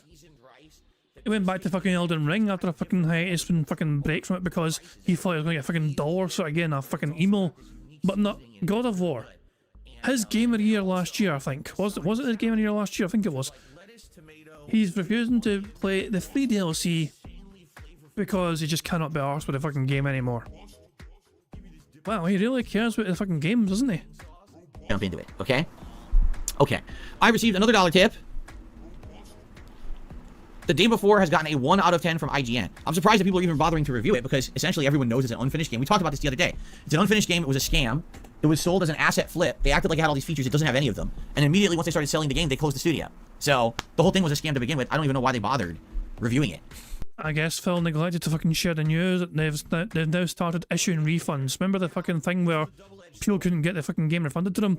Apparently that's changed within the last 24 hours, and now people are able to get their refunds actioned for the game. That's what I heard anyway, so... Play, you bastard. Right? I think everyone knew it was going to suck. I received another $1 tip.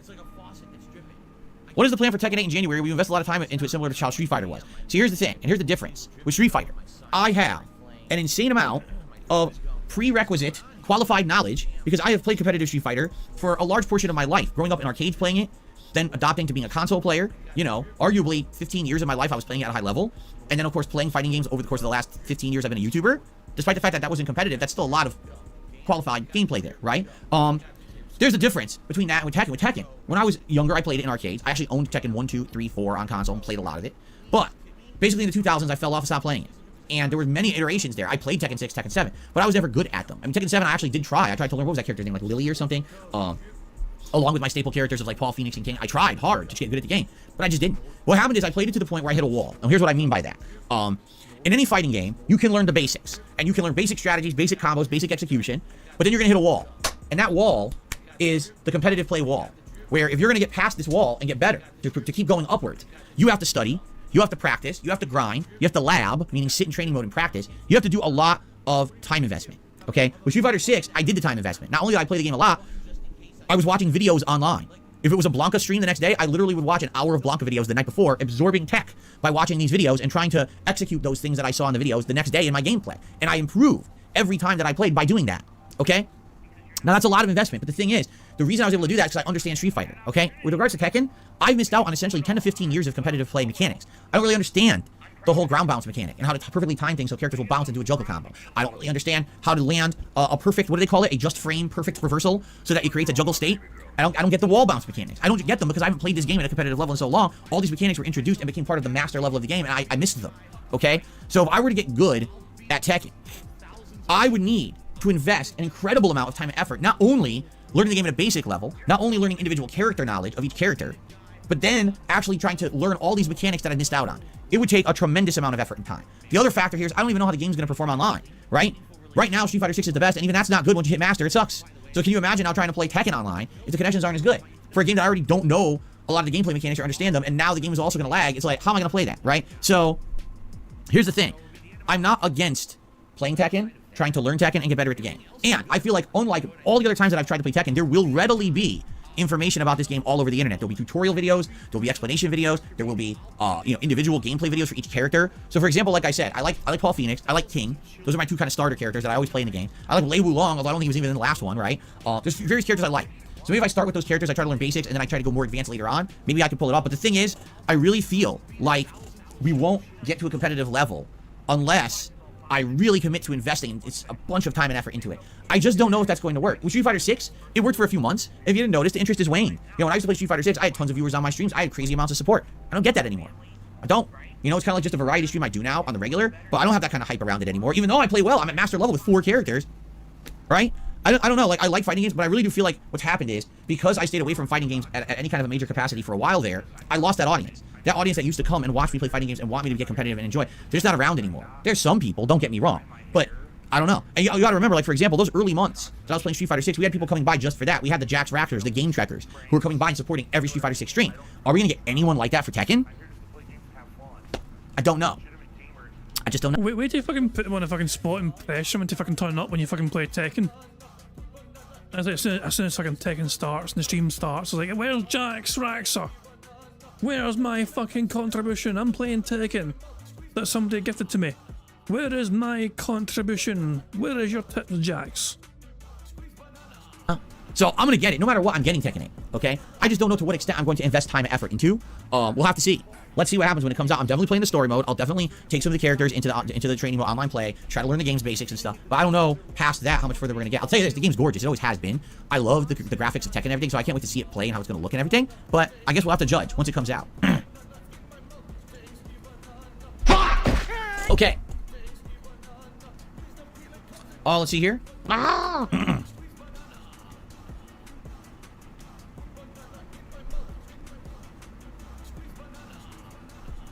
Okay, I received a $20 tip from 1 Minute Man. He said, I'm hoping for some progress in the game today. Yes, me too. You know, today, that first stream there was no progress. It was all the intro, right? And so, you know, I really enjoyed that first stream for the hype levels, and I liked the production value, and I liked some of the cutscenes and the graphics. But it's kind of hard to really appreciate the game itself when we didn't really get too far in, right? Today we'll see how far in I get, and we'll go from there. All right. So. Thank you very much, 1 Minute Man. First major tip of the day. Gets us up to $23 in tips. So reminder, guys, my goals for... There's a thing right there as well. Somebody fucking pointed out the other day. The first major tip of the day.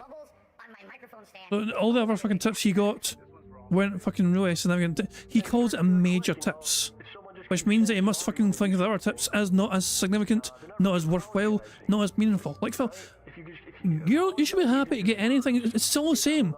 Whether someone gives you a fucking $1 or fucking $10 or $100 or $1,000 fucking dollars, be happy if someone's willing to give you anything, for fuck's sake. Don't try and fucking, dismiss the fucking smaller tips because they weren't as fucking big.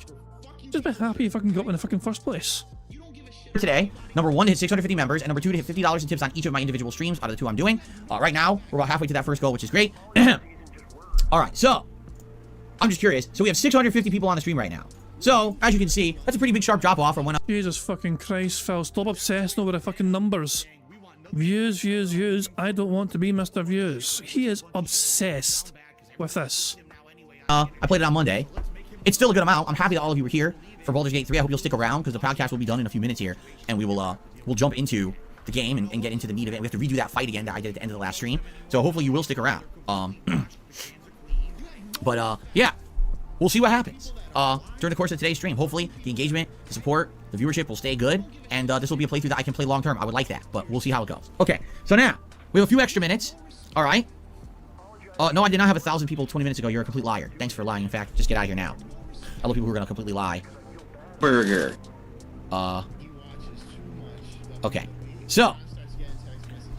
Would anyone have a few questions, Q&A to end the show? The show typically ends around 12:30 p.m. Pacific time, give or take. So we have a little bit of extra time here at the end. I didn't do the roundups for Xbox or PS5. We'll save those for later on, maybe over the weekend. What do you guys have? Any burning topics or any questions or anything you want to talk about this morning? Yes, Derek, I am aware that I played Tekken 7 in 2017 when it came out. I completely remember.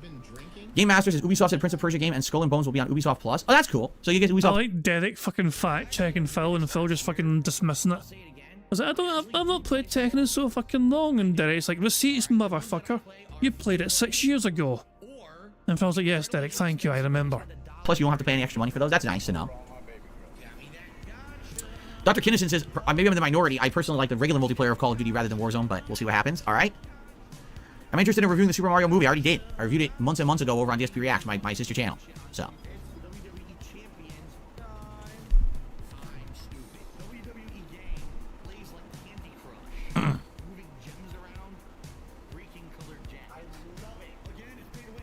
Am I keeping ads on the streams now, or am I still testing them? Well, if you haven't noticed, I don't really talk about it, and no one really mentions it, but ads sometimes run, sometimes they don't. What I'm trying to do is find the right balance for the right games. Like, I think certain games you want less ads, certain games you can do more ads. I like the fact that I have control over it, so if an ad's about to pop up, it's a really bad time, I can stop it, and I've done that a bunch. Like, if I'm in the middle of, I'm heading into a boss fight in the game, cancel the ad. I don't want an ad being intrusive now when we're heading to a big part. You're in a big story cutscene, cancel the ad. I'm about to say something really important on the podcast, cancel that ad. I like that I have that control. Basically, I'm working on it. I don't feel like we've hit the perfect stride for this stuff yet. Okay? I don't. I feel like I need to find out what games work for more or less ads. Some games need no ads. Some games can take way more ads. You know what I mean? This is something that's going to be a big process. Plus, YouTube might be maybe refining it over time as well, which I obviously want to mess with that too.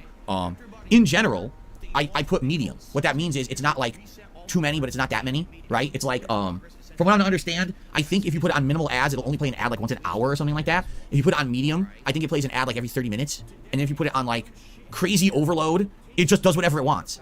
Like, no lie, I think it just plays ads whenever it feels like it. At any moment, it could be an ad. So, like, I'll be here and I'll look and all of a sudden say, ad, like, oh shit, what, an ad already? And so I'll cancel it, you know. So, I'm trying to stay on top of it and figure it out, all right? And, you know, for now, what people have basically said is they're okay with me monetizing my streams as long as it's not insanely intrusive. So, unless I get complaints that it's insanely intrusive, I'm just going to keep it on in some limited capacity. I won't go crazy every stream or anything like that, but I'll do my best to try to make it more balanced.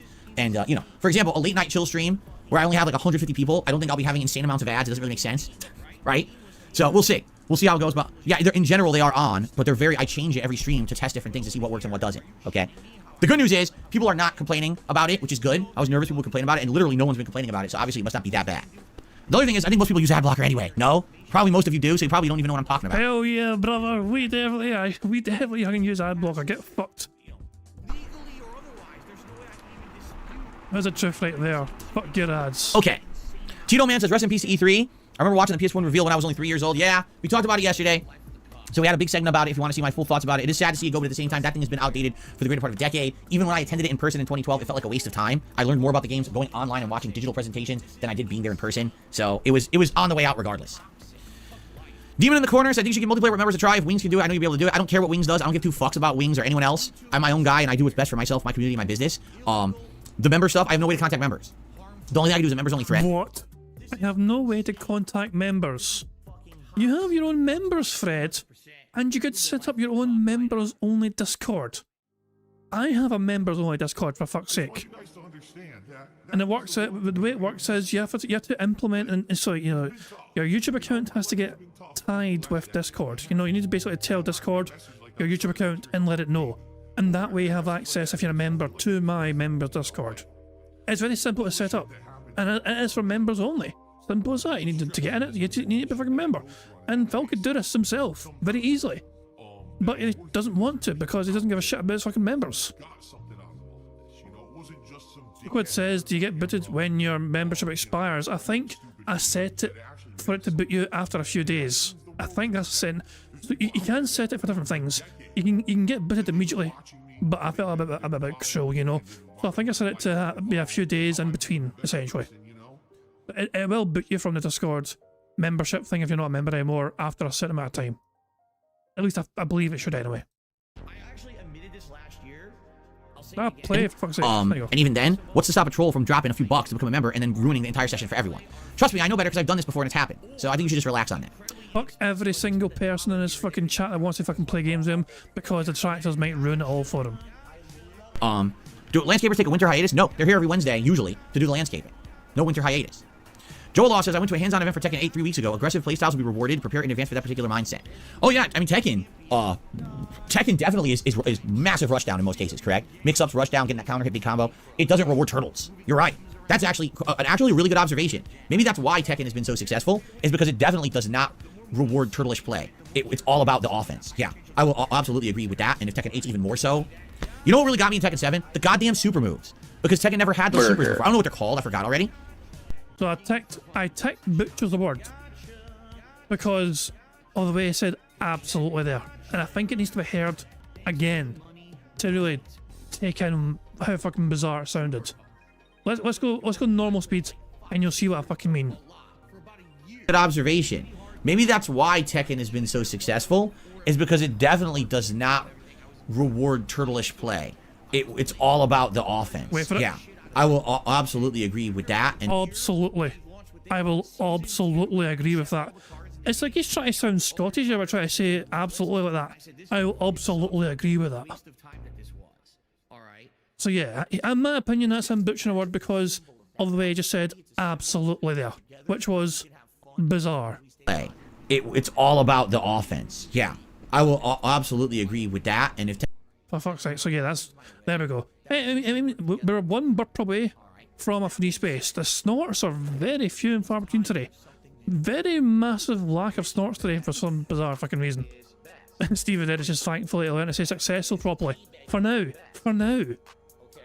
I don't know if you caught me earlier on, Steve, but I fucking dropped the thus again. The reason is thus.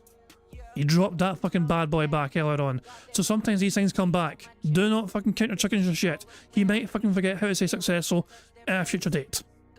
Anyway, let's get back to 1.5 speed and let's crack on with this fucking bingo. We're doing no bad in the card. We are technically, so if I get a free space for the likes, hint hint, like the fucking streams. If I get a free space for the likes, there'll be a free space there. But one burp away from a potential of a free space. So in theory, we might only need 3 more things to happen before he starts gameplay. Tekken 8's even more so. You know what really got me in Tekken 7? The goddamn super moves. Because Tekken never had those supers before. I don't know what they're called. I forgot already. Whatever those super moves are, I just kept forgetting they were in the game. It's because they were new. So every time I played, I'd be winning the match, and then someone would hit me with a super move, and I'd be like, oh no. It's so hard when you play the game for so long, but you're not necessarily playing the game competitively. You just play it, and it always seems similar in the gameplay. And they add a new element, and it totally threw me for a loop. And it totally, like, destroyed me. I just couldn't handle it. I couldn't handle the supers. They just crushed me. So I wonder, is there another new element they added to Tekken 8 that's going to throw me for a loop this time? I wonder. Okay. Rage Art is what they were called. Okay, Rage Art. They kicked my ass. I will openly, wholeheartedly admit that, yes, the Rage Art completely killed me, destroyed me, whooped my butt when I played Tekken 7. I just was not ready for that crap. It destroyed me. Let's see here. Andy says, instead of having people comment for their best game of the year, could you make it a poll? There will be a poll. What it is you guys are nominating now in that thread for your favorite playthrough of the year. Then, I'm going to look at the games that were most nominated, and that's going to be a poll.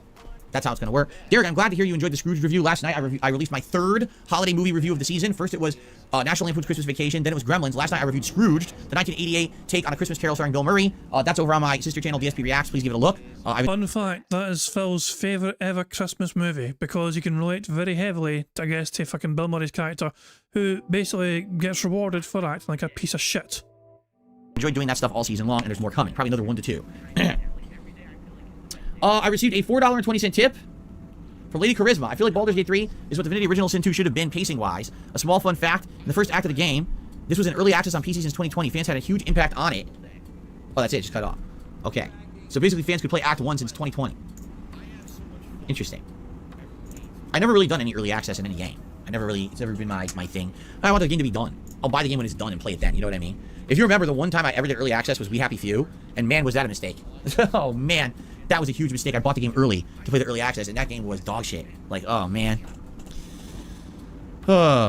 Yes, Mark. Mark says he's just not a Tekken guy, but he'll watch me play it. Sounds good. Cheeto Man says, I'm still playing God of War 2018, following your videos. I got done with recovering the bones for the spirit in part 102 of your playthrough. Yeah, back when I was doing playthroughs in much shorter parts. Part 102. How do I feel about Power Stone? Power Stone's a perfectly fun party-style game to play with friends. It used to be an arcade game. The arcade cabinets. It was pretty neat. It's not a serious fighting game or anything like that, but it's a fun game. Derek, I will see you later. He says, I'm not a fan of Baldur's Gate. He'll be back in a future stream. Sounds good. Thank you.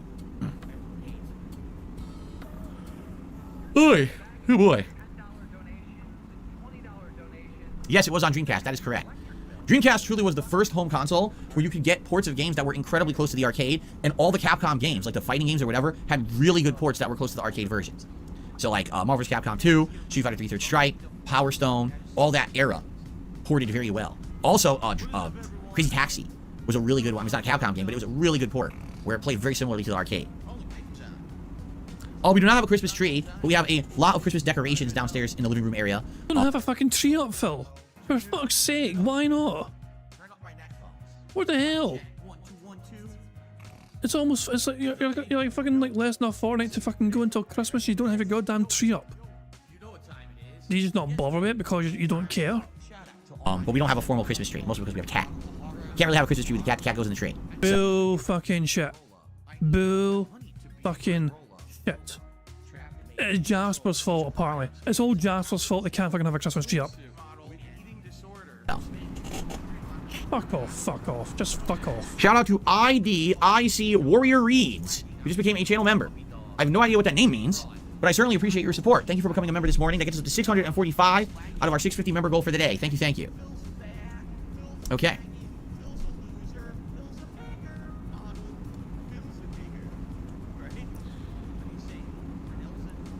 Oh my goodness, let's see. No, I agree, Dreamcast was ahead of its time. I just didn't like the controller. The base controller for Dreamcast was very bizarre. Its design was weird and confusing. But outside of that, the console was great. Game Master says he ordered a copy of Mario 3D All-Stars for the Switch. Nintendo has delisted it. Oh, you mean the digital version? So you bought the physical version. Gotcha. He says copies coming from Japan. Price scalpers are all over the internet trying to sell it for $80 or more. Yeah, and it's just going to get worse. I've heard that that's happening. Like, for example, you remember last summer, not this summer, but the summer before last year, we cleaned out my closet. Anyone remember that? And when we did that, we went in there and we found that in my remaining classic games in my collection, that there was a handful of games there that are pretty valuable, right? So, since then, I've done nothing with it. I don't have time. I don't have really the means to, like, sell anything. What do you mean you don't fucking have time? You watched a fucking 2-hour movie last night, for fuck's sake. I don't have fucking time. You're a fucking arse, you don't have fucking time. Let me fucking brush up on all this fucking tech stuff and all these fucking tutorial videos on how to play with a certain character. Mister, I don't have any spare fucking time. Has all the time in the fucking world. He's just piss poor at managing his fucking time. Pretending he's fucking busy doing other shit. So it just sits there, you know, in the closet, in storage. From what I don't understand, the classic games market has blown up, and like prices are grazing exponentially. Even on games that used to be common, now the prices are just like skyrocketing for no real good reason. So what's funny is like I think I had a game in there that people were like, yeah, it's worth like $200, $300, and now people are like, yeah, now it's worth like $500. And I'm like, Jesus. Like I really don't care. Like I would sell those, but I just don't really have the means. Like I said, so first of all, people are like drive to Seattle and try to sell it at a classic game store. You do realize that Seattle is kind of falling apart. Like no lie, people keep saying that these stores get robbed. It is not fallen apart. There is somebody I work with who was in Seattle a month or two ago, and they had a fun, fucking enjoyable time. They liked the fucking area. There was nothing wrong with the fucking area. If from as far as I could fucking see, they don't know touristy stuff because they were a fucking. Oh my god, Phil. Seattle's falling apart. No, Phil, you're falling apart. And stuff regularly. It's like, do you really think they want to drop money on my classic games right now, with this economy and everything going on? Probably not, right? I can't sell them online. Because online, I can't ever make an account anywhere because God forbid someone realizes that I'm Dark Side Phil and they try to troll and do bullshit. So I can't use eBay. You know what I mean? Like, I have no means to sell anything. I can't.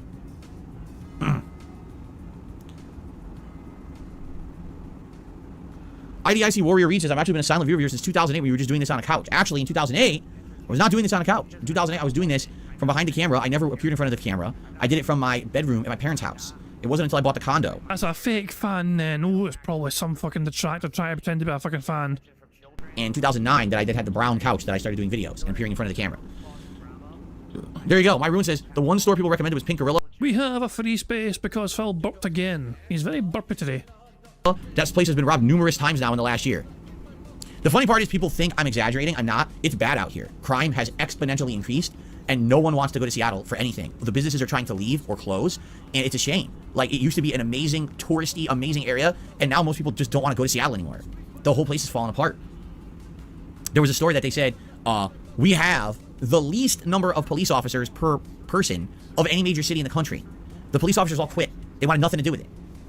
So, yeah, it's pretty messed up.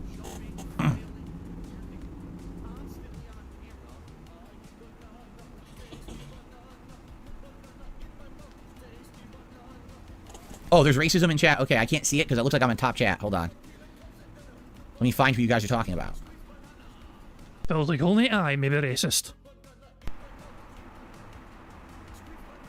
Ah, okay, got him. I couldn't see it. Got him. Cool, thank you for telling me.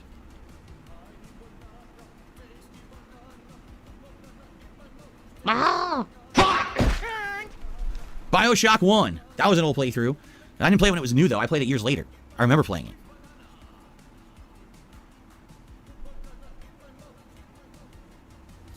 Okay.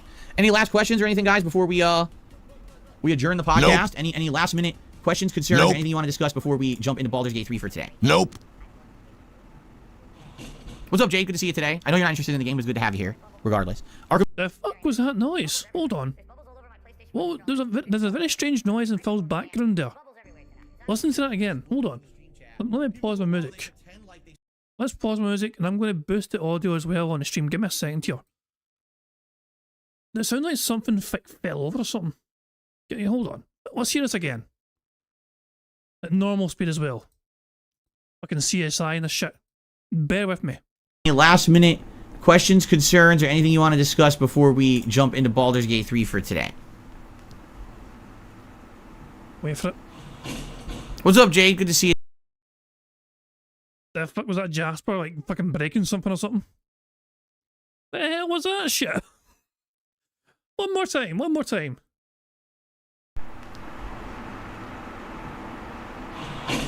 What's up, Jay? Good to see you. I got no idea. I have no idea. It's probably Jasper just fucking tearing the place apart. Makes a change on fucking cat doing it. What's the fucking bitch broke now? Oh my god. So we go here. Should go. Oh, too far, too far. I'm just readjusting my volume levels, just so people don't get fucking deafened or whatever. But yeah, let's get the music back on. There we go. Yeah, let's get going with the fucking bingo. Today, I know you're not interested in the game, but it's good to have you here, regardless. Arkham City was your first playthrough, Meatball Man. That's cool. I think the pink gorilla security footage proves your point, but whatever.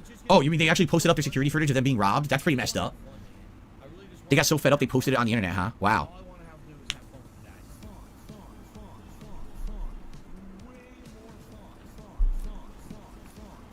No. Corchu's trying to fucking say cat fell over and Phil's ignoring it. If cat fell over, I would have fucking felt it here across the fucking ocean in Scotland.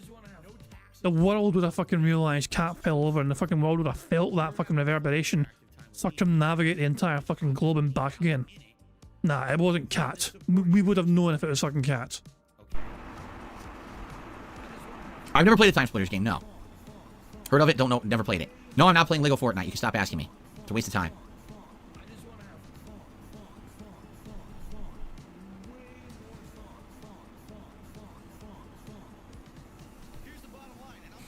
Dark Urge Phil? No, Dark Scale Phil. I named myself Dark Scale Phil for the playthrough, right? That's a good name.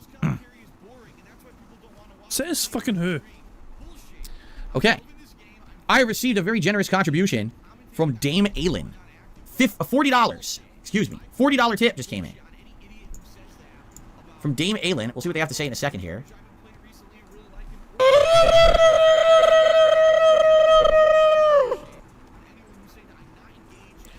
So with that, we've hit $67 in tips and climbing. Thank you so much. That means the tier 1 goal has been obtained. Gunner glasses, remember, at $100, you guys can choose a hat for me to wear. We have 2 holiday-themed hats, and then we can do some silly hats. We can do a poll for it today. I know on Monday I just tossed on the Christmas hat, but today, if you want, we can do a poll to determine what hat I wear, if that's what you guys want to do. So, Dame Aylin says, "Hi, Phil, you will notice Shadowheart misses a lot. She has terrible base stats. She's a good character. She has one of the most interesting backstories, but she's kind of useless until you can actually respec her." Wow, what a great character, huh? All right, well, thank you for telling me, and we'll see. We'll see what happens as we continue to play. I always love useless characters in my party. Those are my favorite ones. Says the most fucking useless content creator to fucking exist. Very good.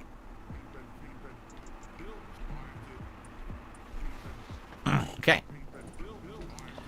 Growing up, did I want any tattoos? Yes, when I was a kid, because I was stupid, I always thought that having tattoos would be cool. I was like, dude, I'd like to get like a full back tattoo. That's something crazy, like a flaming skull or something, insane. And then when I got older, I realized, man, I'm so glad I never did that. You know, like now that I'm... Look, Phil, tattoos aren't just... Oh my god. Like, I plan to get a fucking tattoo soon myself for my dad, in memory of my fucking dad. It's one of those things, like, I need to fucking make sure the design is something that a tattoo artist can do, and they're capable of doing it. But yeah, tattoos can have meaning. Usually tattoos do have meaning for most people. They'll represent something in their lives, not shit, in some capacity. But Phil's like, oh, I used to think they were so cool when I was a kid, and I'm glad I didn't do that. And then when I grew up, because I'm no longer a kid. I mean, what's Phil gonna get a fucking tattoo of? His YouTube plaque?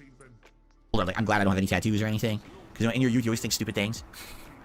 And I'm like, thank God I didn't do nothing. My professional opinion, when would I expect the new console generation?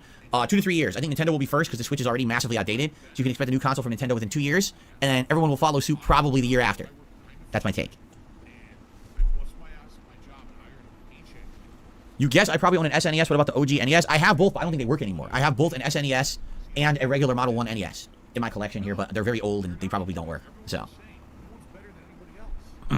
Okay. Are we good? Have I answered everyone's questions? All concerns addressed? Are we ready to get set up and begin here? You know, we'll take a brief break for me to use the restroom, but that's about it, and then we'll jump right into Baldur's Gate 3. We have to redo that fight that got screwed up last time. Yes, many people have said talked about Hat in Time over the years. I'm aware of the game.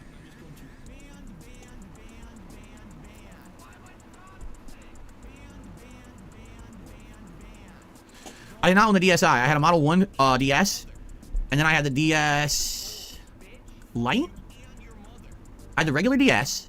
Prophet, you should get a fucking tattoo like hair, like fake hair. Can you imagine tricking people by pretending you had hair by getting a tattoo of hair? It would fucking be a big fucking mindfuck for people. Actually, let's see if I can get the right soundboard thing for it. Shut your hole. Nah, that's not it. And she's a big fucking Nah, that's fucking cat again. Come the fuck in or fuck the fuck off. That's wrong. Scotland forever! I adjusted the volume. It is no longer as loud as it was before. You're welcome. Oh, go on, don't talk I don't either. Is there nothing on the internet that I won't masturbate to? Well, that's you, Prophet. I mean, it's terrible. All this hands are all over the place. You're like a sweaty octopus trying to unhook a bra. This is what I get for having a random fucking button. The one I wanted to fucking get played hasn't been played yet. Shut the fuck up, you cunt! Scotland forever! Fuck's sake, Jesus! Yeah, it's gone through every single one apart from the one I fucking want. Welcome to Operation Mindfuck! There we go, that's what I fucking wanted. All that just if I can get there. I can't remember if I had I had the DS and the 3DS, and then I had the 3DS XL. I don't know if I had another model of the DS. The original model of the DS was so bizarre. It felt like it was hollow. It was weird, like plastic. It felt like it was like empty inside. It was very weird. I think I might have had a second model. I think I did have a second model. I think I had a DS Lite, a 3DS, and a 3DS XL. So, I think, but it was ages ago. Yes, I played Final Fantasy Tactics on the Game Boy Advance, and then I replayed it later on the DS, and I also played the one that was on the PSP. I got a dollar tip, and someone says, you're already making pre-excuses about Tekken 8. No, I'm not. Ah, you fucking are. You fucking forget them all. Oh, I haven't played a game in so fucking long, I'm not going to be good at the game. I need to invest so much time to be good at the game. Phil, you were preloading these fucking excuses so early on. Also, like, guys, we have 100 likes. We have a second free space unlocked. Thanks to you guys liking the stream, as well as unlocking a second free space. You guys also get to enjoy the Bubbles animation, that Pixar animation, so they kindly made for us all to enjoy. But remember, keep an eye on the bottom right for Jasper to do his thing.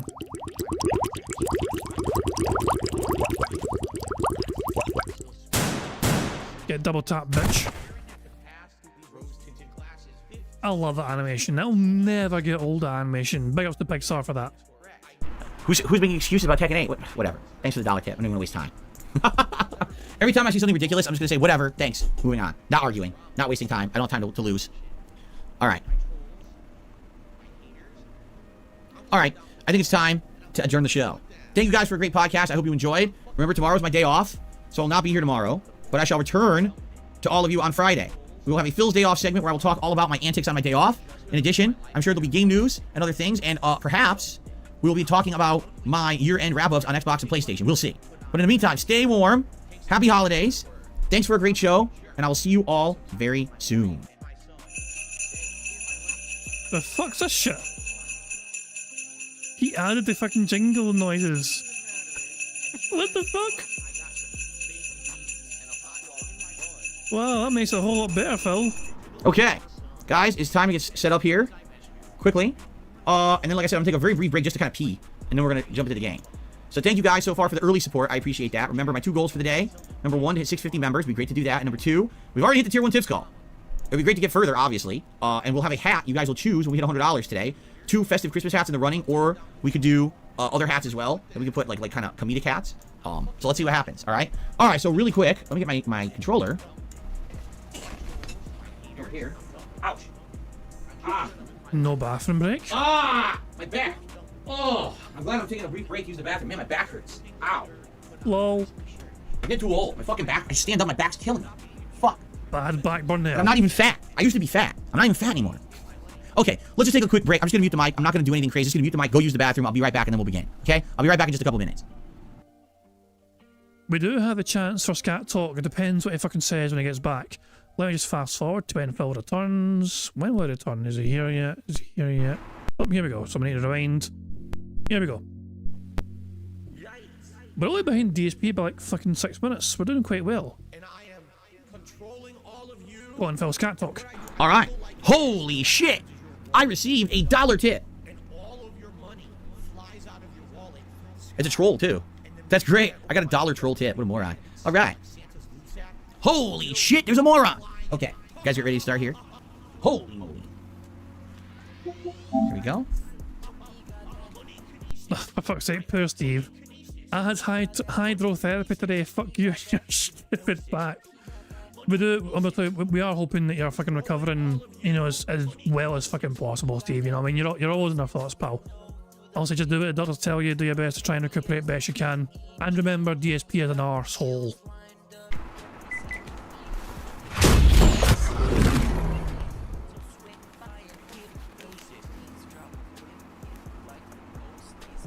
Holy shit, it's not Scat Talk. No, Phil saying holy shit is not Scat Talk. Him saying I'm going to go for a big fucking massive dookie to fucking flush down the fucking... That was Scat Talk. No, holy shit is not Scat Talk. He apparently did have some mention about farts earlier on though, which would be Scat Talk, but I don't know if he actually said farts. I thought he was talking about the fucking Tekken game and the game mechanic about the arts or something, rage arts. I don't know.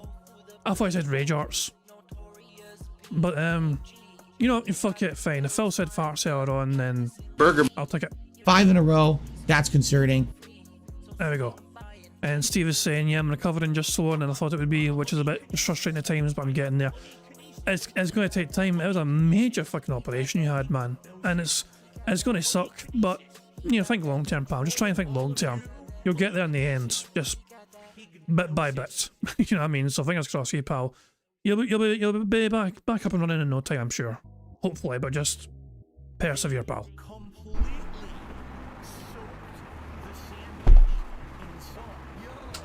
Ah, my cord is all wrapped up. We need 2 technically. We have 2 free Someone spaces. reported ghostly activity in my room. There was a ghost in here? Was it one of the ghosts of Christmas past, present, or future? If so, they're very early. It's way too early.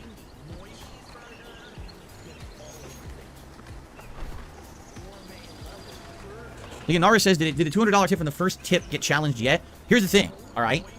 The problem with tips, and this I don't talk about this ever, I don't, is that it's, even though tips are great, they can literally be challenged months later. If you remember, it was, what, a month or 2 ago? All of a sudden, tips from like 2 to 3 months prior, like when I was doing my Lies of P playthrough, a bunch of tips came through, 2 months later, they got charged back. And it's like, so, no, there's no way you can really tell or trust when you get a tip from someone who says, by the way, I'm a detractor of yours, but here's a tip. It's like, well, that's really stupid, because there's no way I can ever trust it. It would be great if it's real. Obviously, it would help, but, you know, you never really hear me talking about it because this happens all the time. That kind of shit, constant. People trying to charge back and do stupid shit after the fact, and there's just no reason in bringing it up and giving these people attention, right? So, if that was a legit person on Monday, that's great, and that will obviously help a ton, but I can't trust it. At any moment, the rug could be pulled out from under for me, and now I gotta fight to try to keep it, so there's nothing I can really do about that. You know what I mean?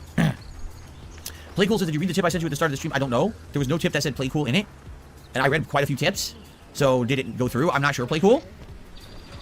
I don't know. The name rings a bell, so I think Phil did actually read it out. But I don't know if it was I thought it was a super chat. I can't mind. Alright, shall we jump in? Oh, that's right. This game is very low volume for an unknown reason. My volume's already maxed, so I can't make it any louder. And for some reason, the game volume is super low. I have no clue why. Why did Larian make this game such a low volume on PS5? My other games are much louder. Should I turn off karmic dice in the options? I don't know. This is the thing. Ever since I played on Monday, I've been bombarded with 4,000 recommendations. Turn off karmic dice. Read this thing. Do this. Do that. I don't know what to do, man. Like, everyone's suggesting something completely different. I really don't know what I should do. So, I don't know. We're just gonna roll with this. Literally roll. Roll the dice. Play the cards. Right? All right. Ready? Alrighty, everyone. So welcome. He is now recording for YouTube, which brings an end to the bingo. We had 2 free spaces, so we can tick off. What should we tick off? Burger. 5 in a row. That's concerning. We'll have those 2 ticked off. At least there's 2 left, and that will sadly be the end of the bingo. Let's go. Well, I mean, we're like fucking like 10 minutes behind Phil if that. Okay. He's not got any tips since he started fucking recording for gameplay for YouTube. So yeah, that's the end of the bingo. That's and that's all she wrote and all that jazz. Yeah, no more bingo. Bingo be done. I guess we'll just enjoy otters and bask in their beauty and their glory. They're so goddamn cute, it's unbelievable. That's another one. We do need this. After Phil's stressful fucking shenanigans and his old toxic ass ways, it's good to just de-stress with some delightful otters. I actually feel like doing marbles. I have an idea. I want to do marbles. I want to try and finish that fucking one course that we cannot fucking finish for the life of us. If we win it, somebody will win. Is one course in particular? Sorry, Steve, am I fucking...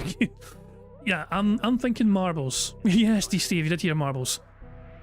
Okay, I'm doing our marbles, yeah. So, I want, but it's a thing though, there's no guarantee we'll get a winner. I'm going to like fucking try it like 5 times. Every time we've tried to fucking win in the past, we've not had a single person win. It is an impossible fucking track. Let me get set up for the marbles, guys. Give me a couple minutes, right, and I'll get set up for the marbles, and then we'll try and finally beat that fucking course.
Alright, here we are.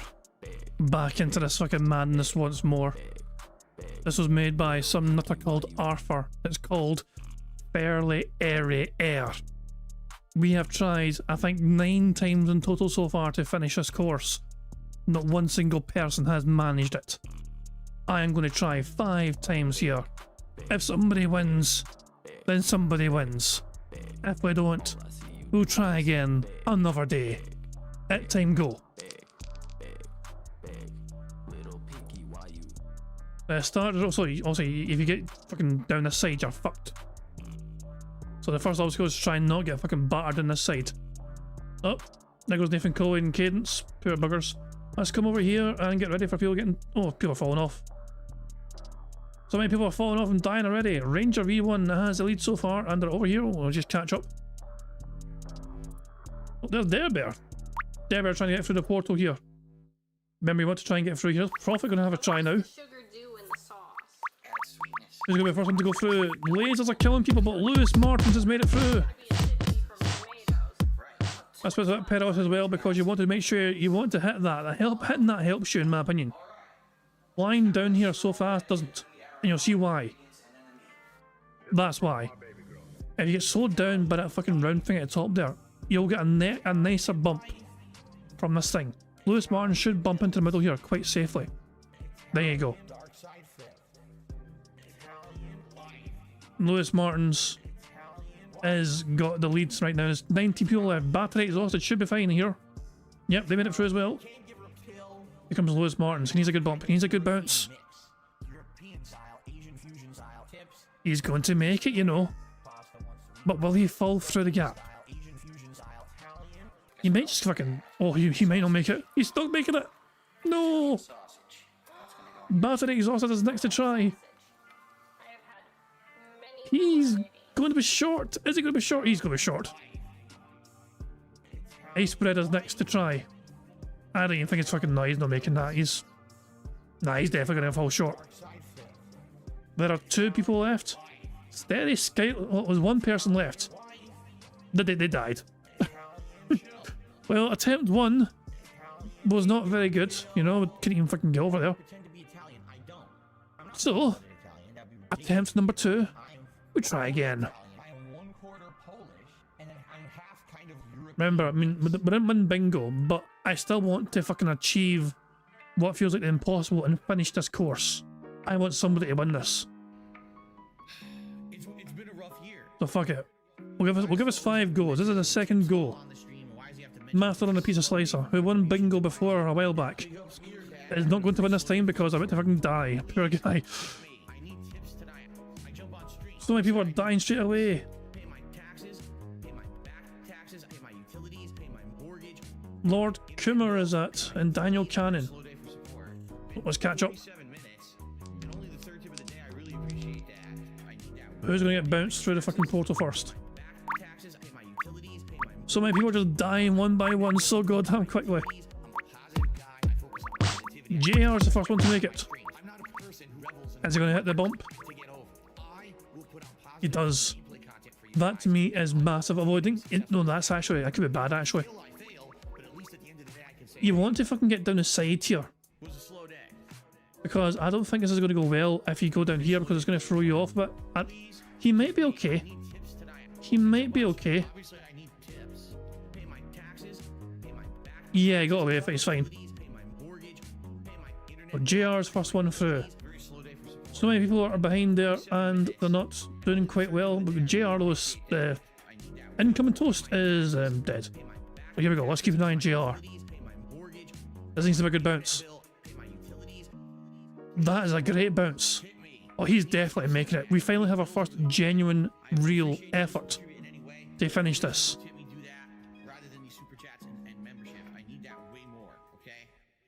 So remember, he needs to fucking thread the needle here. These are moving platforms. The goal is below, in the middle there. There it is there. The gap's right there. We have 2 people left. JL and Auto Insane. Auto Insane's over there and he's going to make it. Hopefully. Auto Insane could make this and have a go as well. Where is he? He's in there. JR. Oh, he just missed it. Where's Otterley? Otterley. Oh, JR's still there. And Otterley nearly got in there. JR is so close. Otterley. One of them. Otterley's been knocked off, but JR's still there. And he's been knocked off. Damn, it's so close, so close. Oh my god. So, 2 down, 3 to go. We go again. Once more into the breach. Let's just fucking follow. Who are we following here? Bacchus Adonis. Actually, let's follow Alien. Alien, come on. Don't you dare fall off the edge. Alien's ahead. J. Corona right behind them. But here's the course they got to go through. Remember, they got to fucking get to the end of this and avoid the lasers to burn them. And then bounce off that trampoline thing at the end here. And go through that portal. Purpose has made it through, so we'll keep an eye on Purpose. A few more behind, and they've hit the side. This is going to be great for Purpose as long as they don't get hit by this fucking big massive hammer. But that massive hammer is focused on the middle. So Purpose is doing quite well here.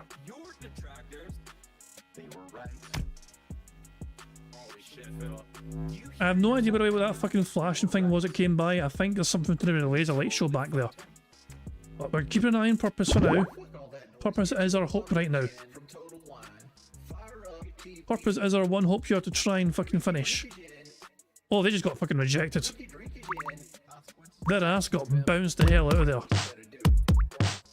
So Beamer now is going to go, but he's going to be dead. He's going to die. He's going to hit us too hard, and there he is. Dead Skilled though is doing quite well. Dead Skilled is someone I believe I added very recently. Today actually. So this could be somebody that added their name to the list for, you know, very recently. That could benefit from this.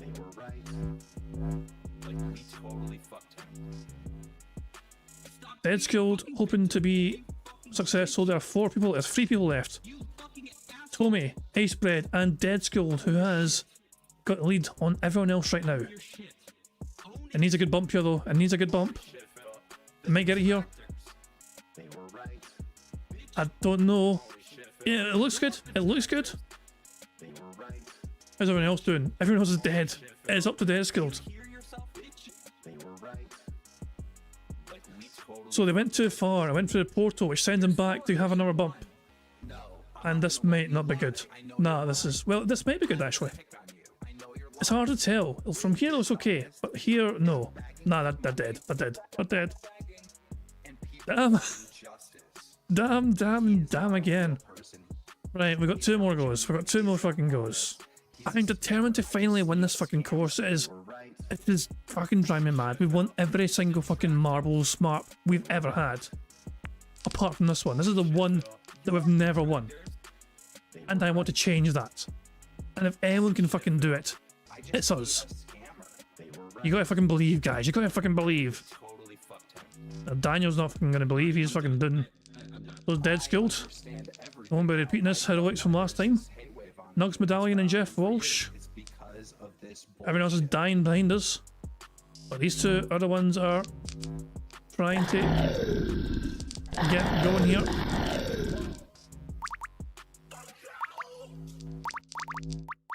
Oops. People are dying everywhere. Has anyone made up here yet? Jesus, it's the light show. David made up. David actually might miss this. No, he's got it. He's gonna hit it. Good. David's gonna be fine then. David should have an effort. Mob Mama is flying like crazy and they're going way too fast. Mob Mama's fucked. Yeah. There are some people behind. But David's gonna be fine here. David will get down the middle here. What the fuck is that thing? It keeps fucking flying. It's like fucking fireballs or something just shooting toward us. Anyway, David with the attempt here. Remember, he'll get teleported over there. And he's hoping for a good bounce on these moving platforms. That could be very good. That is actually a really good bounce. He's going to land perfectly on here. We have 6 people left. That is Lewis Martins, Cal VON, Whale Ellender, Silent Weapons 3. We have 5 people left. We have 4 people left. Lewis Martin just perished. Oh, here comes David. I'll just keep an eye here. There's a gap. There's a gap right there. I want to fall into that gap. They keep getting moved back though. Cal VON is coming over to try and chance his luck. But he's going to fall short, I think. Yep. So David's right there. He's right there. He's right there and he's been sent off. Whale Islander. Let's keep an eye on them. They're dead. Damn, damn, and damn again. Fuck. We have one more go. If we don't get it now, maybe we try again if we have time. Friday. Phil's day off is tomorrow, so there's no bingo tomorrow, remember. This is the final attempt. And let's keep an eye on incoming toast.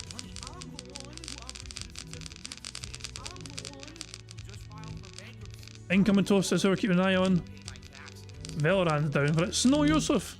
I don't know if I can keep an eye on him. Snow Yusuf, there we go. Snow Yusuf, a very crazy person, but a very fun person as well. Let's see if they fucking manage to get a victory. Having his radiator drinking fluid ways. But how do people usually die here? Is he usually just getting lasered? Oh, we're at Brian A now. Hold it, did Joseph die? Where did Joseph go? Arcestus is flying, but she's flying too fast. So these guys, Zilla Pops, Damace. He's gonna get hit by a hammer. Oh, how did he not get hit by a hammer?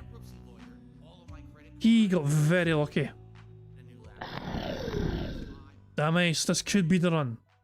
This could be the run. Look at all others behind him. Michael got sent flying by the hammer. And he's a good bounce here. That's not a good bounce, I think. It might work actually. It might work. I didn't think it was a good bounce because he fucking bounced too early. No, it was too early. He's falling short. Who's next? Me! It's me! Oh, that would be... Come on, me. Oh, this is written. This is scripted. Who else to fucking beat this unbeatable course but from me? Come on, bounce me well. Bounce me well. Bounce me, you bastard. There we go.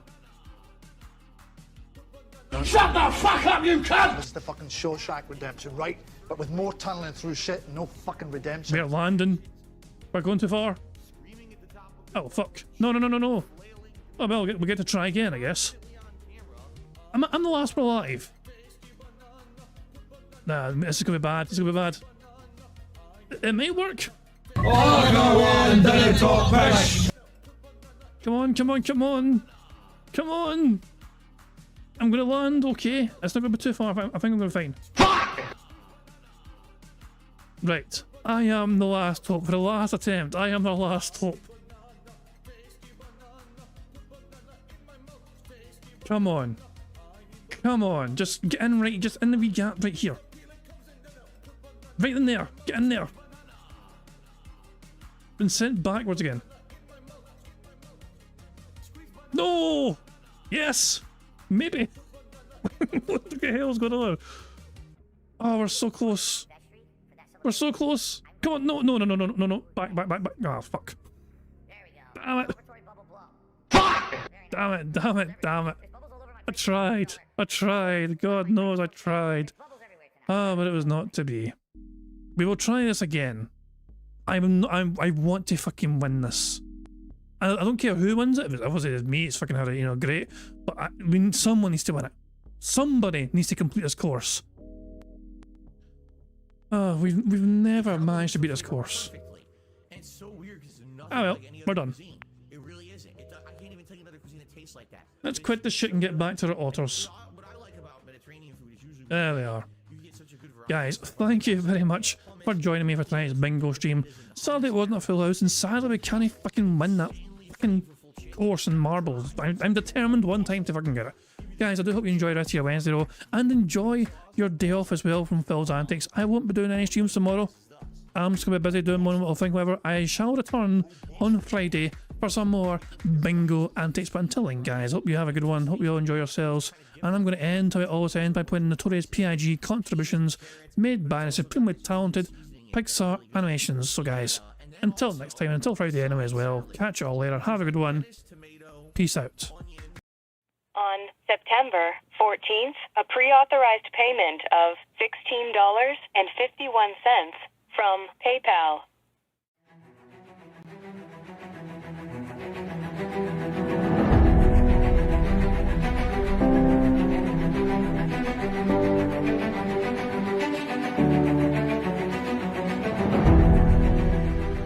All right, Luna Mills has tipped me $1.30. It says, "I'm back. What's your favorite type of shower?" When you're showered in money. When you go outside, all of a sudden, greenbacks start falling from the sky, and you raise your face up. You're like, oh, you start dancing. You go, oh, money, money, yeah, yeah. All right, I don't know what the hell you're talking about, but thank you for the first tip of the day.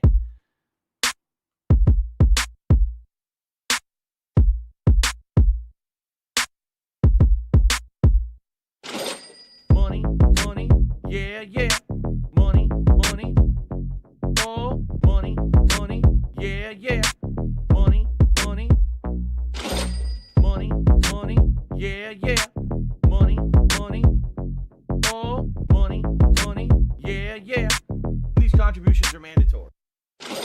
Money, money, yeah, yeah. Money, money, oh, money, money, yeah, yeah. Money, money, money, money, yeah, yeah. Money, money, oh, money, money, yeah, yeah. These contributions are mandatory.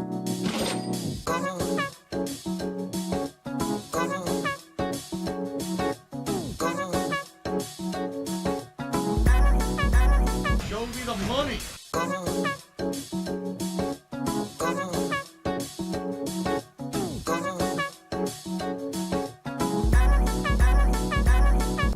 Money, money, yeah, yeah. Money, money, oh, money, money, yeah, yeah. Money, money, money, money, yeah, yeah. Money, money, oh, money, money, yeah, yeah. These contributions are mandatory. And it's gone, just gone like that.